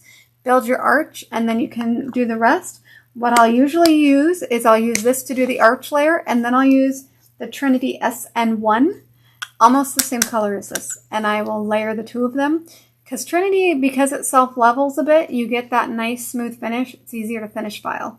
So I can play with the foundation blush, but because it's a little bit more difficult to finish file, it's not as fast. And so if you're trying to be faster, it's better to do it the other way. All right, come on out. So we can pop these forms off now because, as you remember, I went all the way to the side walls with that balance. So there's structure in there, and she's got a nail that should be able to hold on as long as I Didn't miss a spot.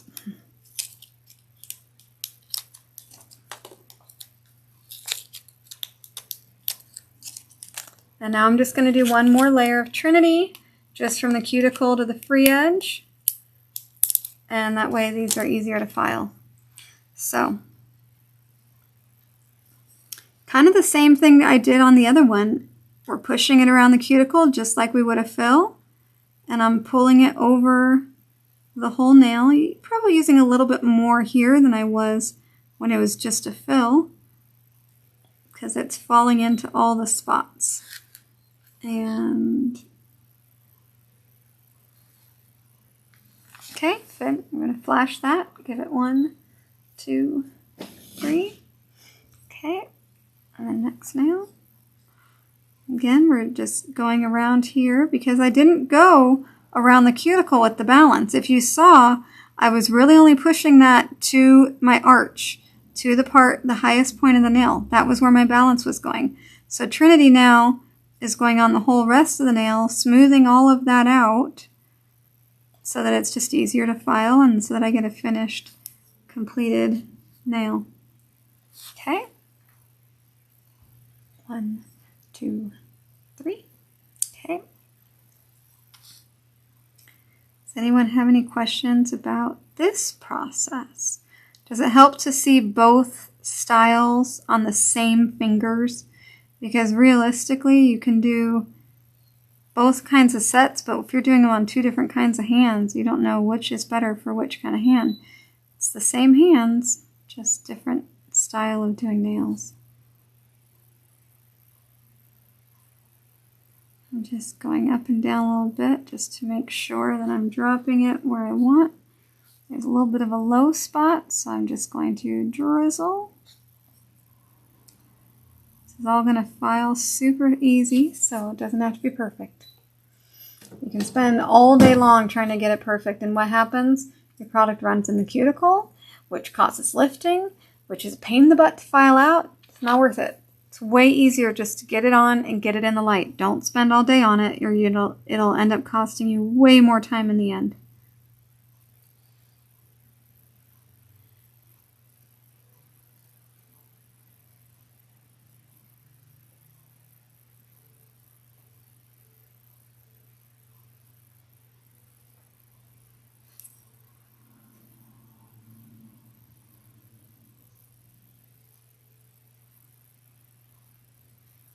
Okay. This light is in my way.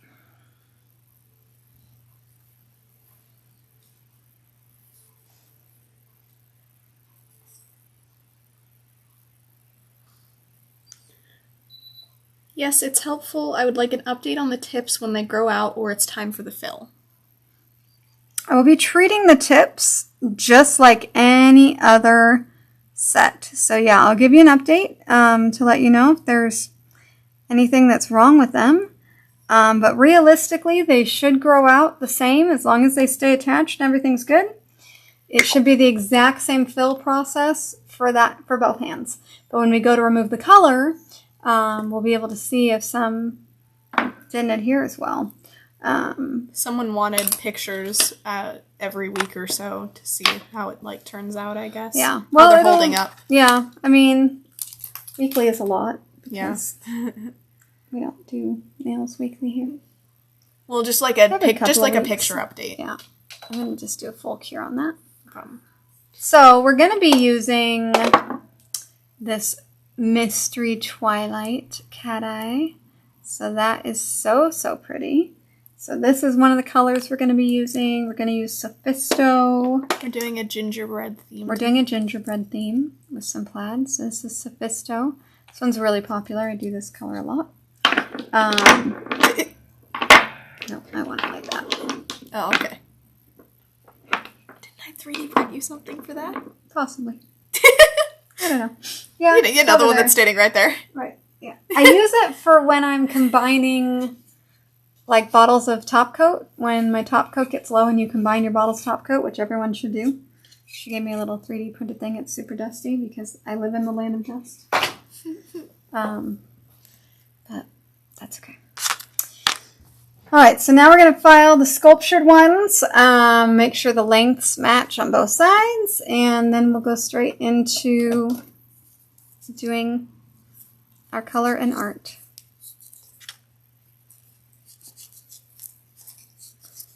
So to start these, I'm going to get same band. So this is obviously this is a longer video than I usually do, and I'm taking longer than I probably would do on a client. But I think a lot of people tend to book 2 hours for a full set. So right now, it looks like we'll be done at about 2 hours for a full set.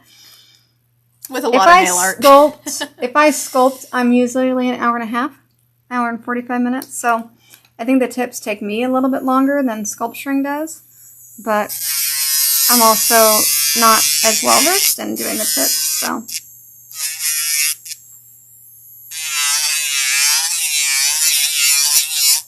Same kind of thing, I just want to do a rough file, and then I'll go in with my hand file.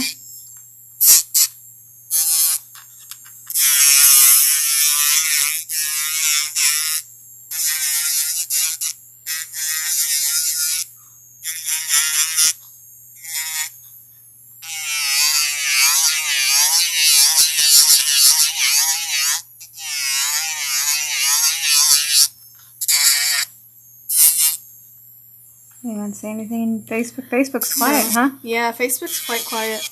We've got 10 people watching, but no one is commenting anything. Everyone's quiet and packing, wrap. I have to wrap gifts. One of my projects for tonight, I think. Or tomorrow.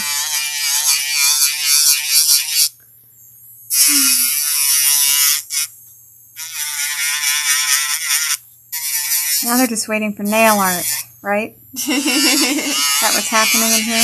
Y'all are just like, hurry up already.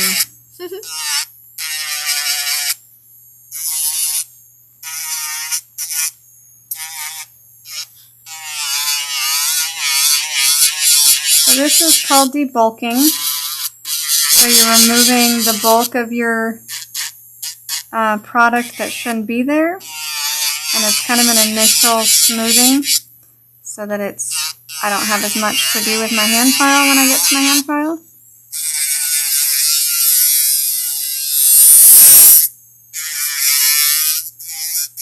So this is why I wasn't concerned with anything extra hanging off the tip, because it's so easy and quick to just remove that part.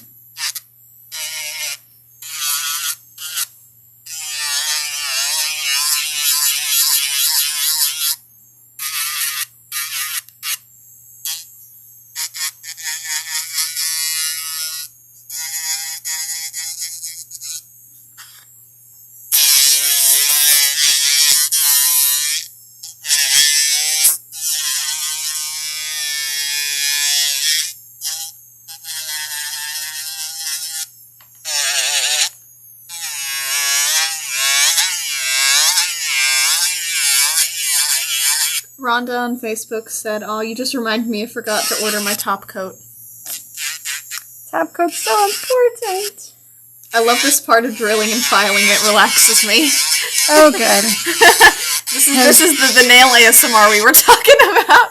I'm like, are y'all bored now? Now I'm just filing. This is the boring part.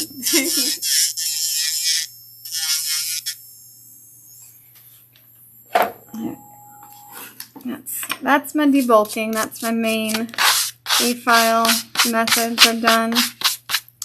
I'm going to do size comparisons. So checking where I'm at, and then I can go, okay, try not to get dust on this other hand though, so I'm going to move her over because it's ready. So length, put that up. Okay, come back. So from cuticle to free edge, I'm just checking to see. That one's almost perfect. So then I can do my finish filing on this. That one's actually a smidge long. Comment from YouTube. Not too many full cover nails that I've seen that are done this way. The full tips are applied and left as is. The finished look is not nice. The nails look fake. Not a fan of the full tips. Yeah, so usually you're supposed to, from my understanding, do a coat of the Gel-X over the tip. It gives you some strength. If you're just doing the tip, that means there is like no strength, because a plastic tip is not very strong. So if you don't put any gel over a plastic tip, I can't imagine it being strong for long. So I believe Apres tells you to put the tips on and put gel over it. That was what I got from it when I bought it, and I tried it, and I was like, this is way too flexible for me. I need to do this with hard gel. So that's when I started trying it with Trinity and tried it on myself, and I was like, all right, this works. And that was the main thing, is I just wanted to see that it worked so that I could show people you can do this technique and use a hard, strong gel and not have to use a soak-off or soft gel. Because unless you're actually soaking off your clients, there's no reason to be using a soak-off gel. And your clients should not be soaking off if they're getting their nails done on a regular basis. Soaking nails off is for someone who gets their nails done for prom, for a wedding, for just a holiday. If they're wearing their nails on a regular basis, they should not be soaking them off. It's not great for them. It's much better for your natural nails to just keep product on and keep them protected than it is to be soaking it off. So soaking it off is not ideal. You don't want to be doing that all the time.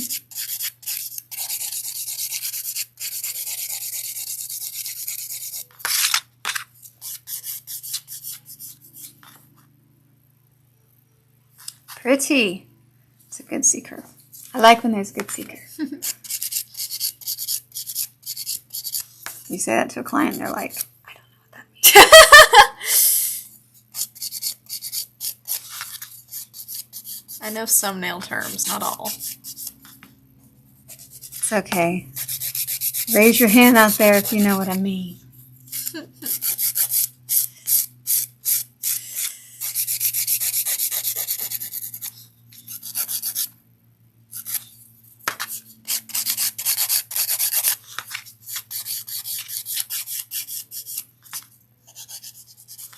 Because one of the benefits of sculpting is that you get usually a much nicer C-curve than you can get with a tip. And we'll compare those in a moment once I'm done filing. And I will show you the difference.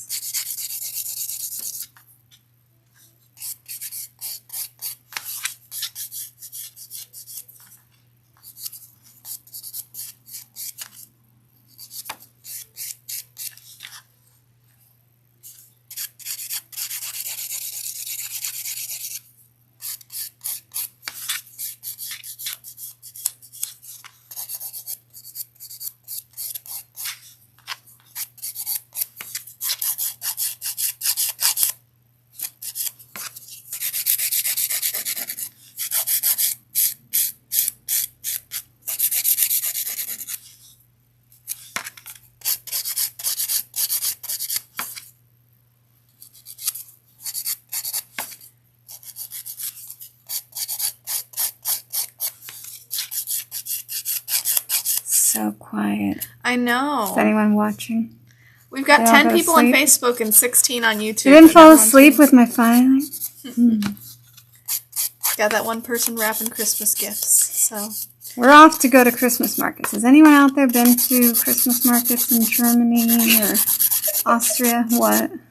Okay, wait a second. I'll read it. I'll have you read this one. The latest comment.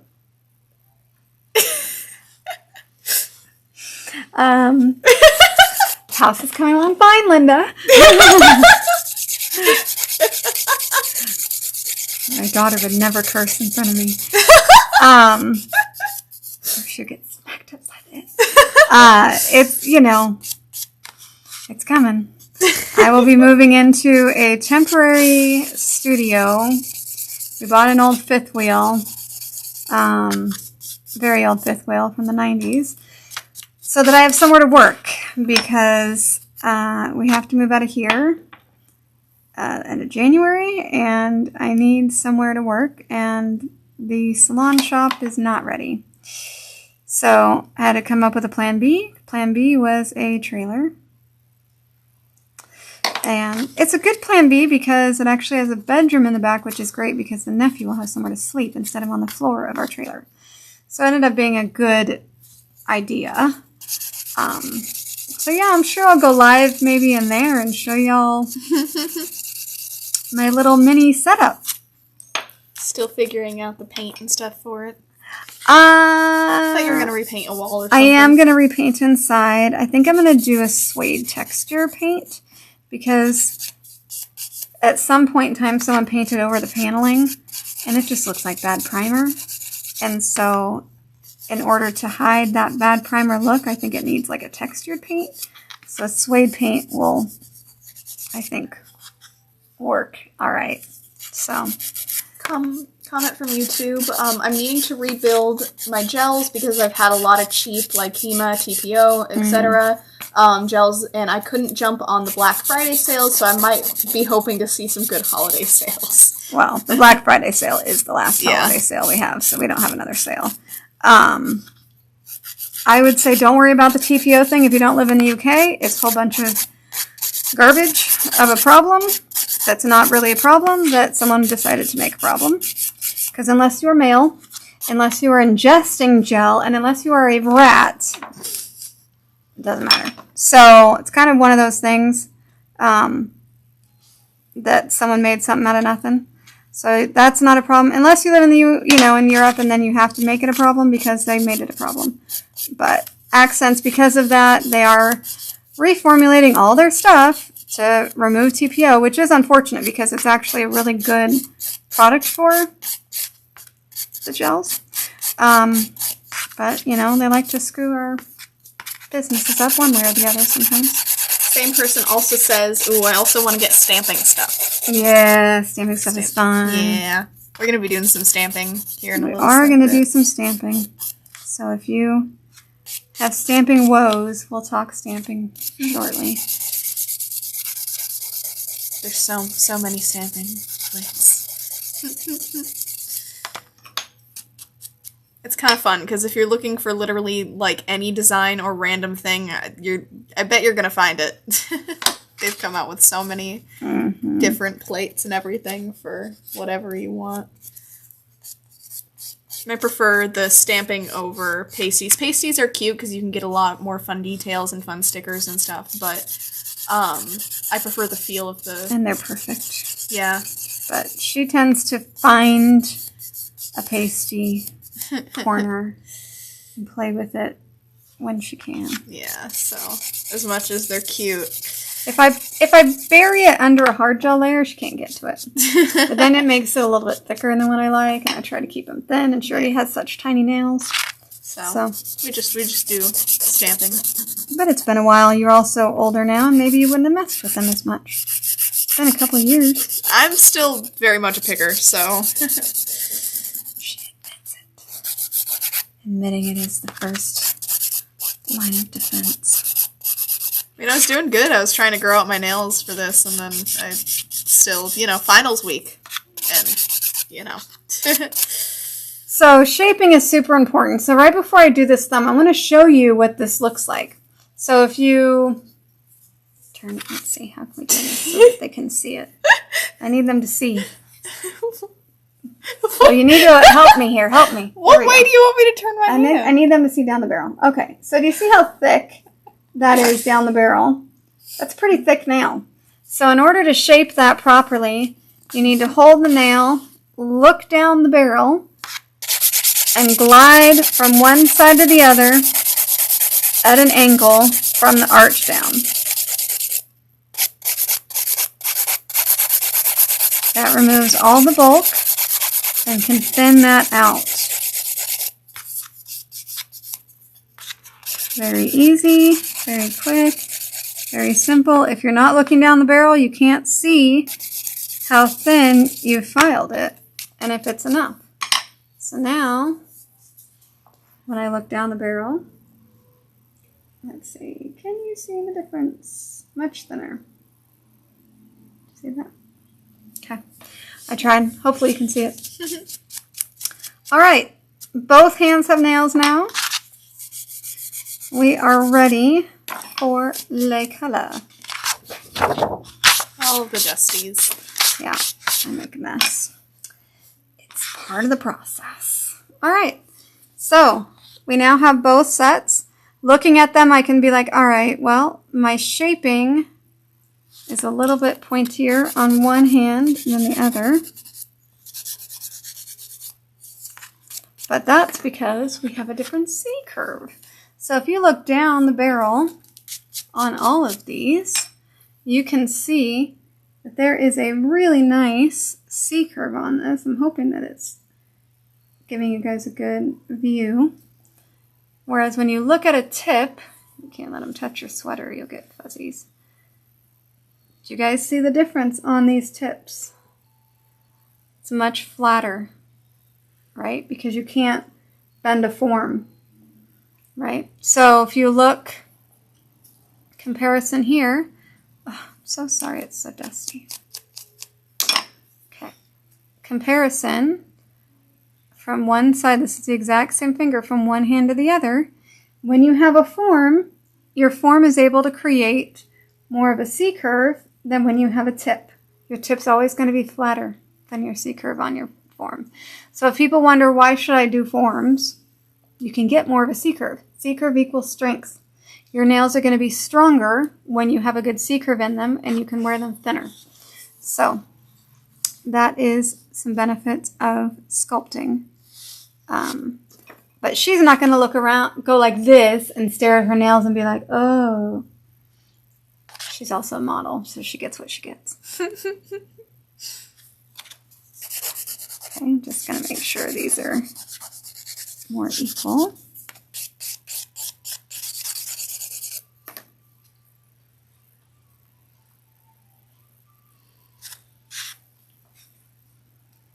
So hopefully that was clear out there for you guys and you can see it all right.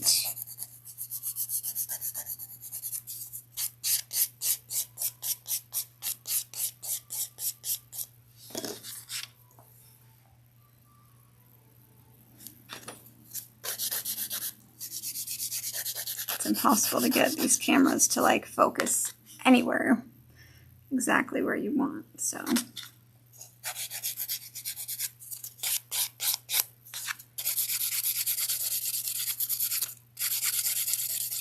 Alright, let's get some color on these bad boys. Okay, so we're going to do cat eye on some and plaid on some. Do you have a preference on which or what? Okay, so since we're doing 3 different types of nail art, we probably want to do yeah. You can do these 3 as your nail arts and make these 2 solid. Like if you're doing cat eye, you could do cat eye on these 2. And then, yeah, cat eye on these and then 2. solid, solid, solid, and you can stamp these 2. Yeah, these 2. Yeah, that's fine. That's good. All right. We have a plan. So this is I love this cat eye tool, but I use this part of it, which is actually, I don't know why. I use that a lot. It's kind of funny. But this is Mystery.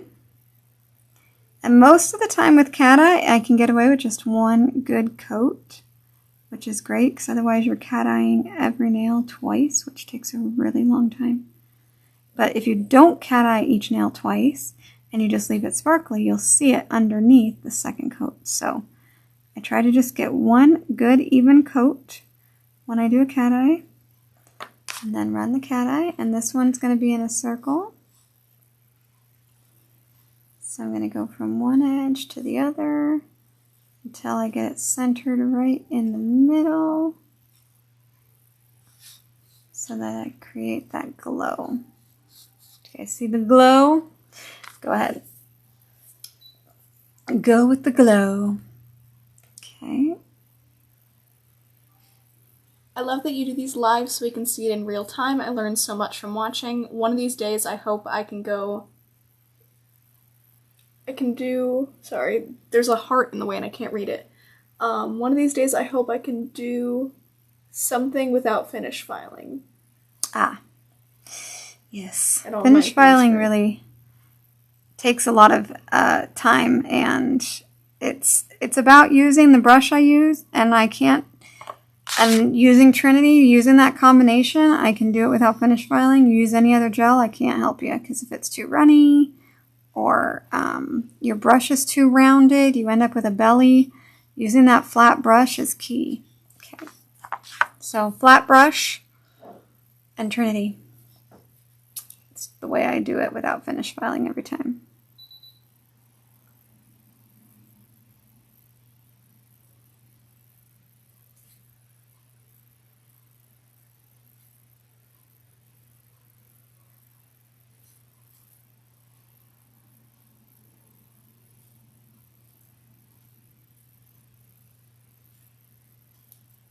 Hi, Pamela. Yep, it is me, Larissa, here. And I don't know what that means. But hi.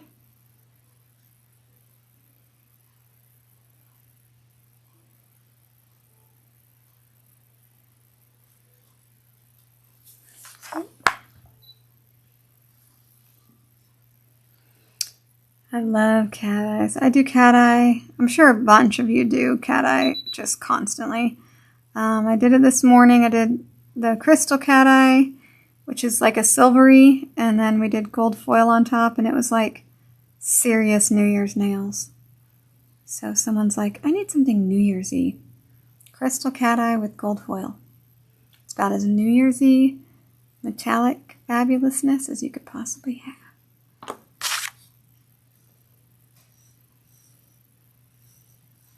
We laid out like 6 different cat eyes, and I chose which one I liked the most. Yeah, we did all that beforehand, so y'all didn't have to wait for me to decide things. Yeah.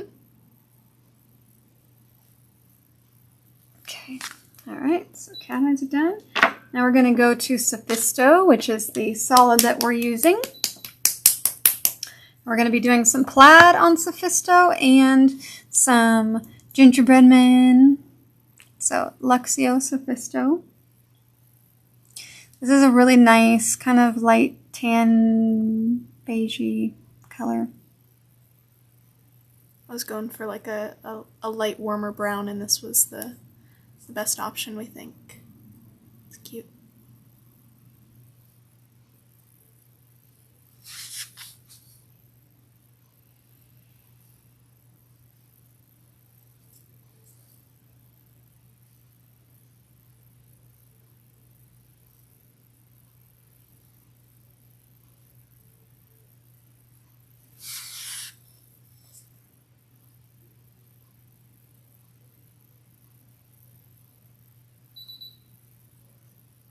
There's a little bit of cuticle I left there that I need to trim.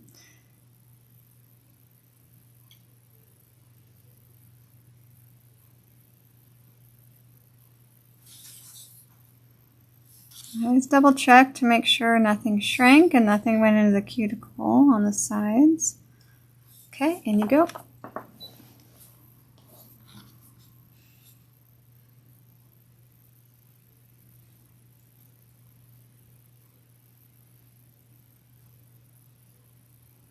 So I am doing a workshop, I believe, at Nail Camp on this. If you want a hands-on and kind of mess with it, I'm always available throughout camp. Camp this year is in Arizona. There might be one in Chicago if I can find the location. So far, I have not found one that will work for us. So we will see. But the one in April is guaranteed. We have over 20 educators coming now, which is exciting.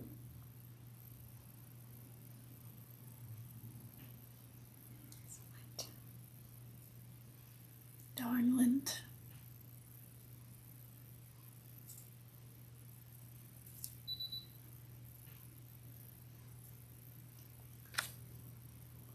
What Luxio red would you say, Jess, is the most vintage looking red? I don't want any orange in it. Classy. Classy. Muse is very popular. Strut is also one that's more not in the orangey look to it. You want to stay away from I mean, vintage, the color vintage might actually be too orange for you, but classy is definitely more blue.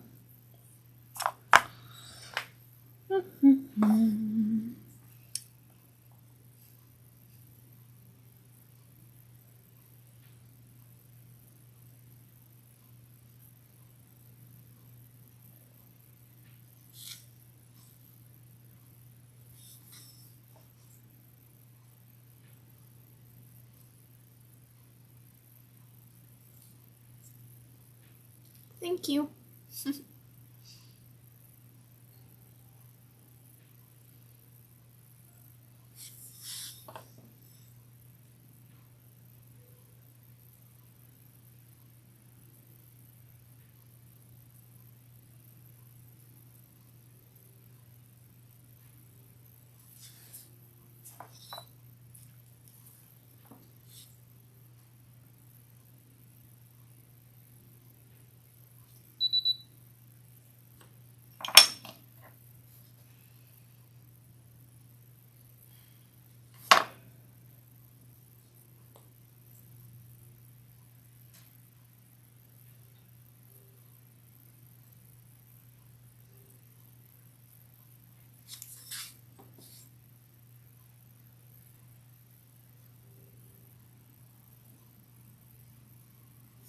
The cat eye looks really pretty on camera.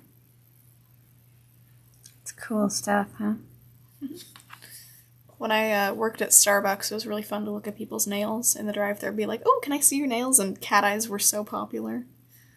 It's really fun to see. I know. I've been debating what I'm going to do mine. I need to redo my nails late Tuesday night for our trip, and I think I want to do plaid. I might do green plaid, but then I don't know if I did green plaid last year, if I should be repeating myself. I don't remember. If no one remembers and you don't remember, do it again. I know. I might. Definitely might. Green plaid is really pretty, and do like some silver and gold in there. And yeah, I might. I love green and gold. Green and gold combo is so pretty. So I need a new stamping pad thing. Mine is getting sad. So this is stamping pad sticky. So it's going to be right here next to me. I think it got bent in my drawer. So it's not sticking to me. All right.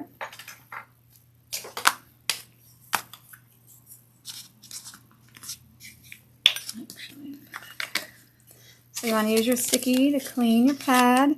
If you have anything on it that does need a wipe off, occasionally it doesn't come off with the sticky, I'll clean it and let it air dry.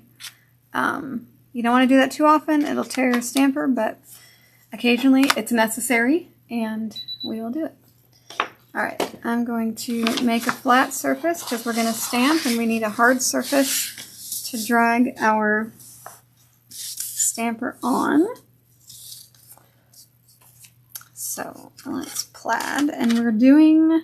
I think the plaid on the ring and then the... Yeah. So we're doing a brown, so it's a darker brown. So it'll offset her plaid, or we could do a gold if you want. How many colors are in the plaid? Just one other? Two yeah, of them. Two Let's colors. do the dark brown and then a gold. All right, so dark brown and gold, or white and gold? I like the dark brown, but if you think... Or there's this kind of gold too. This might be a better gold. It's kind of an antique-y gold. Sure, yeah. Instead of a yellowy gold. Which one do you like? Let's do the antique gold. Okay. So we'll do dark brown and antique gold. He's trying to call again. Who? Dad. Oh. He tried calling earlier and I asked him if it was an emergency. And he was like, no. I'm like, okay. I'm gonna text him on it now. Yeah. We're on a live, dude. Alright, so my favorite, this is one of my favorite plates. This is Pretty in Plaid. There's 4 versions of this plate. I really like this one, which is a diagonal. These ones, I feel like there's so much going on that if on a small nail, you're really going to lose what you're looking at. So, I'm going to go with this one, as long as she's cool with it. We're going to try. Which one are we doing? This one? Sure. Okay. So, that one is the one that I like. So, I usually do the gold on the straight lines. So, we're going to do the dark brown on this. So, I'm going to Polish over. Scrape. Pick up. Now, this is a very gummy. I just checked it. So if your polish is very gummy, it's going to be a problem. So you want to make sure you remove the tacky layer from your color, or it's not going to. We're going to stamp that too, so I want to remove that. Because if you don't remove the tacky layer, your stamp is just going to be a mess. You can do different things. You can put down a matte top coat and remove that tacky layer. You can buff it. You can do all kinds of stuff. This works fine as long as I do a quick wipe. I'm not like scrubbing on it. So there's actually just a slight bit of tack left. And the top coat ends up sticking just fine if I use Luxio Gloss or Trinity as my top coat. Using anything else, even like our new Diamond Bond, doesn't adhere to it really well if there's not enough tacky on it. So if you look at that and you're like, I don't think it's perfect enough, you can redo it. I kind of like the imperfections. It makes it look like fabric. So I don't worry about it so much. Okay. So then these are the lines.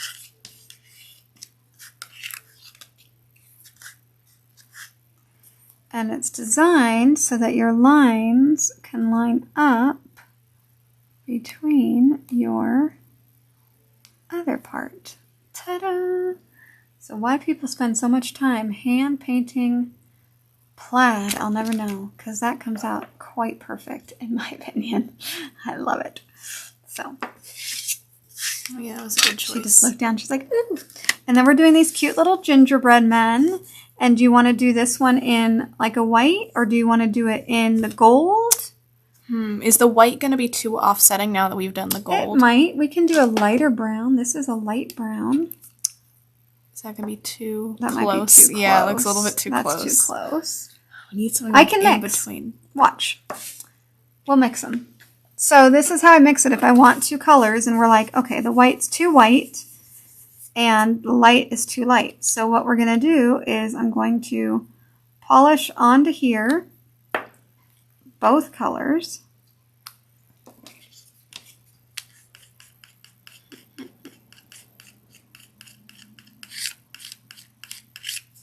And you can actually create an ombre like that. If you did two dots by itself, you can create an ombre. So I feel like this is going to be more dark than we want. I think we want it lighter. Okay. So we're going to go light. And yeah. So now that I'm wiping this again, it does make me a little nervous that my top coat isn't going to stick. So I'm just going to very quickly hit it with a buffer, especially on the free edge, because that's where your top coat needs to really adhere. All right. So we're going to go to light. So instead of using the dark and the light, we're going to use white and a little bit of this just to make it less dark. So what we can do though is if you do one dot there and one dot here and you wipe it like this, it creates an ombre.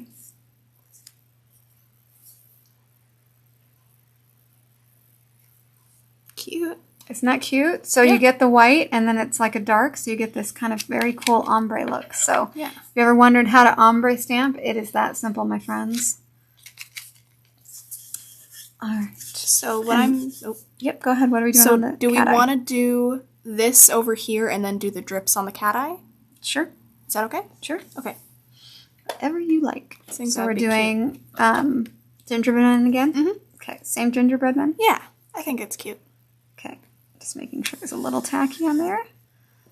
And we'll go backwards this time. We'll put the white on this side.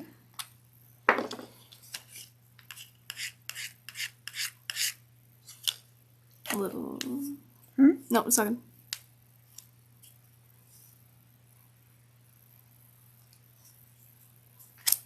So cute. All right, and then we're going to hand paint drips. So get a little tiny brush out and some white gel. The antique gold turned out really cute on that. Yeah, isn't that pretty? Mm-hmm. Just going to put a little right here.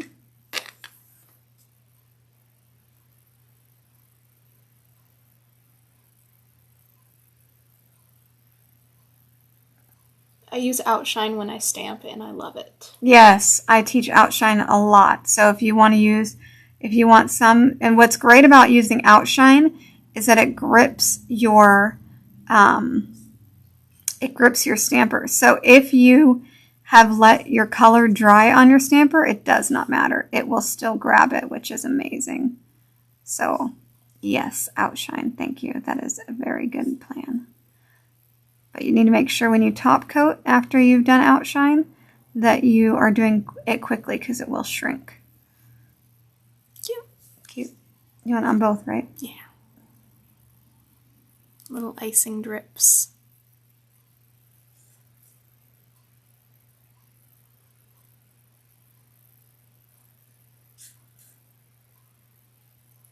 And if you did these with snowmen, then it'd look like snow icicles.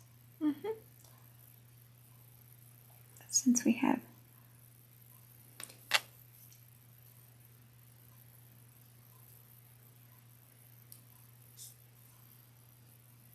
all right, she can cure that. And we will do the next hand. So we need to wipe the tacky off our stamping nails. Make sure our stamper area is clean.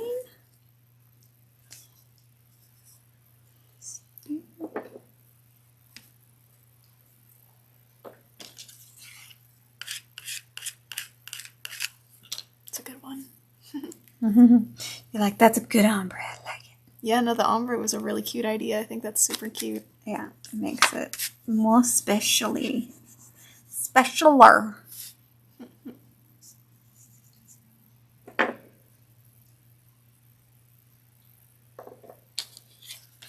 I like to do it when it's like, you can do purple to blue. You can do all kinds of really pretty looks with it.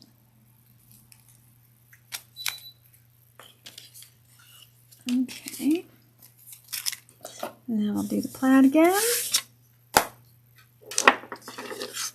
Make sure you clean your plate really good before you apply, because otherwise you end up with things not wanting to be what they are supposed to be. I cure it for 10 seconds and it grabs nicely, then I go in for a full cure. Still talking about the Outshine, I believe. Mm-hmm. Yeah. Yeah, Outshine is amazing to use with stamping. I definitely teach it with stamping all the time.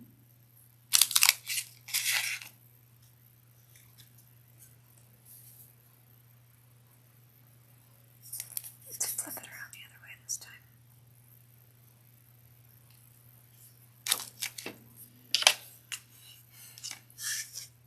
Okay, and our little antique gold. This is number 51.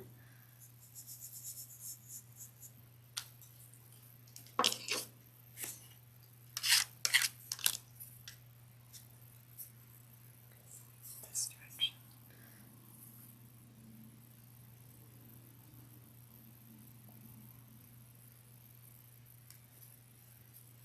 Perfect little plaids. All right, and then we just have some hand painting to do.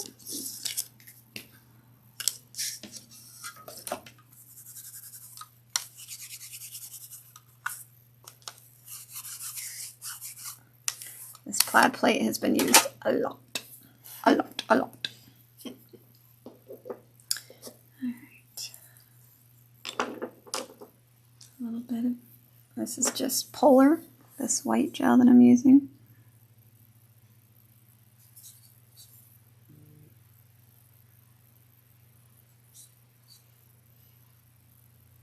I told Dad we were still alive and he went, "Jeez."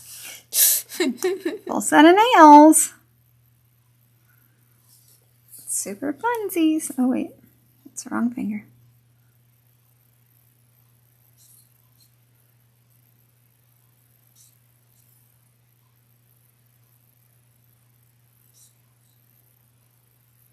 I bet Suzanne is going to enjoy these.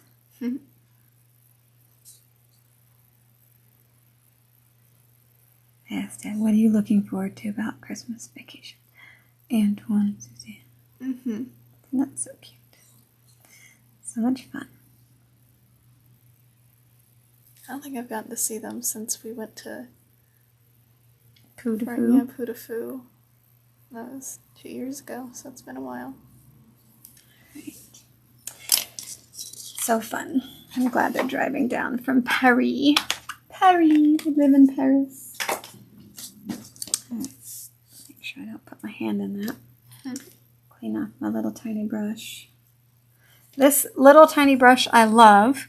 And this is a Nail Fortunes brush. So Tiffany Cordoza has Nail Fortunes, which come in this little box. And they're fortune cookies. And if you have a client who has no idea what they want, and they're like, I want a nail fortune, you can pop open a nail fortune and it'll tell you, you know, blue with gold stripes, or it'll give you an idea for nail art. But you can get, her kit comes with these brushes and they're fantastic. So Have you gotten to do some of them? I've done a couple, yeah. Yeah? Yeah, they're plenty fun. So I'm going to go ahead and use my favorite top gloss still to this day, Luxio Gloss. So I go back and forth with our new Diamond Shine On. If someone's just doing a solid color of gel polish, I'll just use Diamond Shine On. But I have had a couple clients notice the difference in how it feels, and they like the old one that they've had forever, which is Luxio Gloss. So those people, I'll use Luxio Gloss. Is it like smoother, less tacky? Like It's different. Like Luxio Gloss is tacky when it finishes, so Yeah. I wipe it and it squeaks. Yeah. Diamond Shine On is attack free, so it doesn't squeak. And the finish feels different. If you've had nails from me for 10 years, you're gonna know the difference. And they feel it and they're like, I want the old stuff. I'm used to the old stuff. So, but what I will usually do when I've got this much nail art is make sure that I don't want the top coat moving and I don't want it shrinking, which happens on so many different things, pasties, or it'll happen on stamping. So I'm going to do one at a time, and she's just going to go back and forth. And it's not going to take me any longer, but it's going to freeze it after each nail, so I don't have to worry about anything moving. And I can use a little bit more gloss where I want. Like if I want to make sure that this hand-painted bits are totally smooth, I might be putting a slightly tiny bit more gloss down than I would if I'm just doing a solid coat. So I don't want it running anywhere, so I do the nail and go. And I just give them a little shove and they come back. And with stamping, it's always going to shrink a little bit, especially if I've moved the top coat or if I've done outshine underneath it. So I'm going to go over it and then check it and go over it and check it again, because I want to make sure that it is perfect.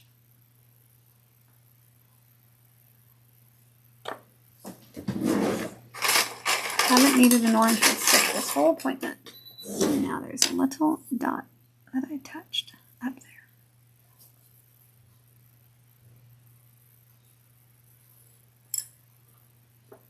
So I'm checking line of light to make sure there's no shrinking around anything. Okay.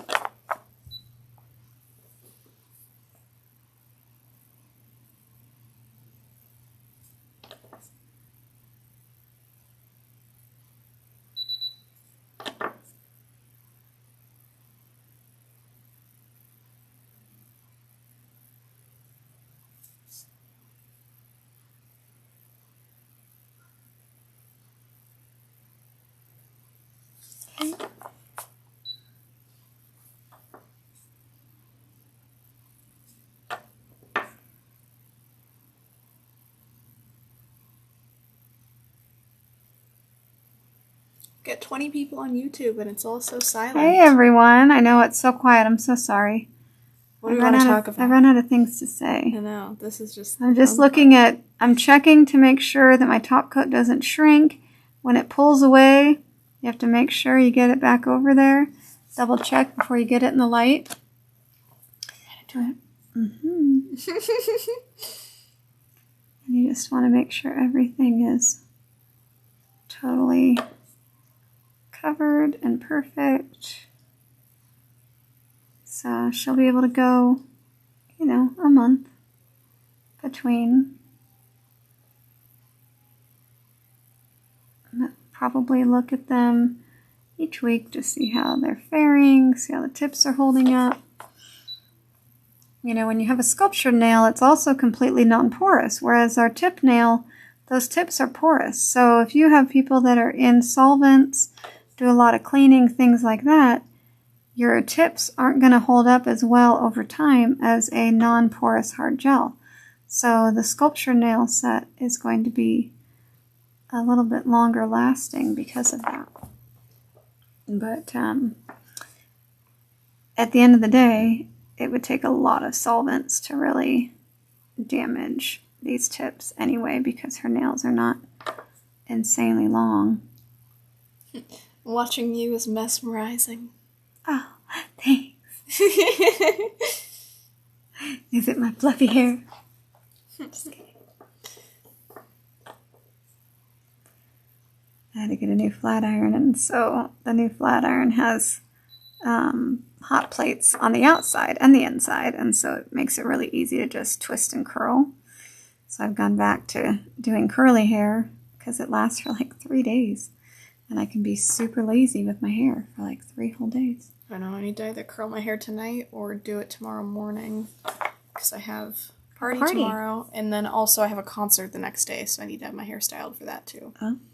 So. Right, I'm going to miss the concert.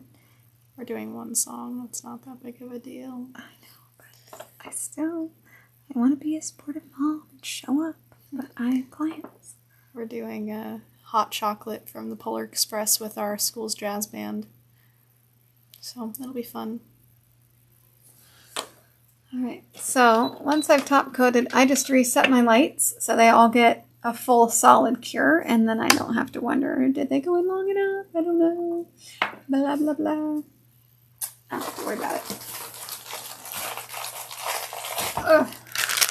I need to restock my little... Someone's wondering what flat iron do you use? So it's a Chi lava. I think it's called a lava, might be like a 4D lava or something like that. Like the Chi, same hair company that makes the dye that I like? Yeah. Or, Yeah. Oh, I love them. Okay. Yeah, it's a Chi, but it has, it's a normal size, but it's got plates on the inside and outside. So I could just twist it and pull like this, and it made them curly. This is day 3 of curls, so the first day is a little bit too tight, and then it loosens the next few days. But I get a lot of compliments when I curl my hair, so I was like, maybe I'll have to go back to curling it. Your nose. Itchy nose. So, lights are done. So again, remember this has a mixture. My cleaning solution is a mixture of alcohol and acetone. So it cleans any residual stamping off beautifully. And so I wipe the surface of all because the top coat does have a tacky layer, but that's why you get that little squeaky squeak. We got someone saying, yes, I put Gel X on myself once and the ends melted off with my cleanser. Oh, because you have acetone. Yep, that'll do it. So you definitely don't want to soak these nails in acetone or they will completely dissolve off. She's not in acetone, so that shouldn't be a problem, but yes, on a nail tech, you're going to have issues because if you have acetone in your products at all, they're going to notice the situation for sure.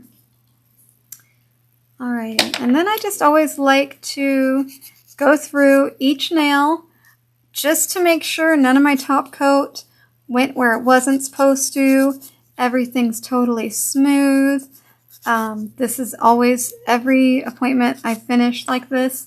If they're wearing square nails or coffin nails, you also want to hit that underside with your sanding band or your mini sanding band.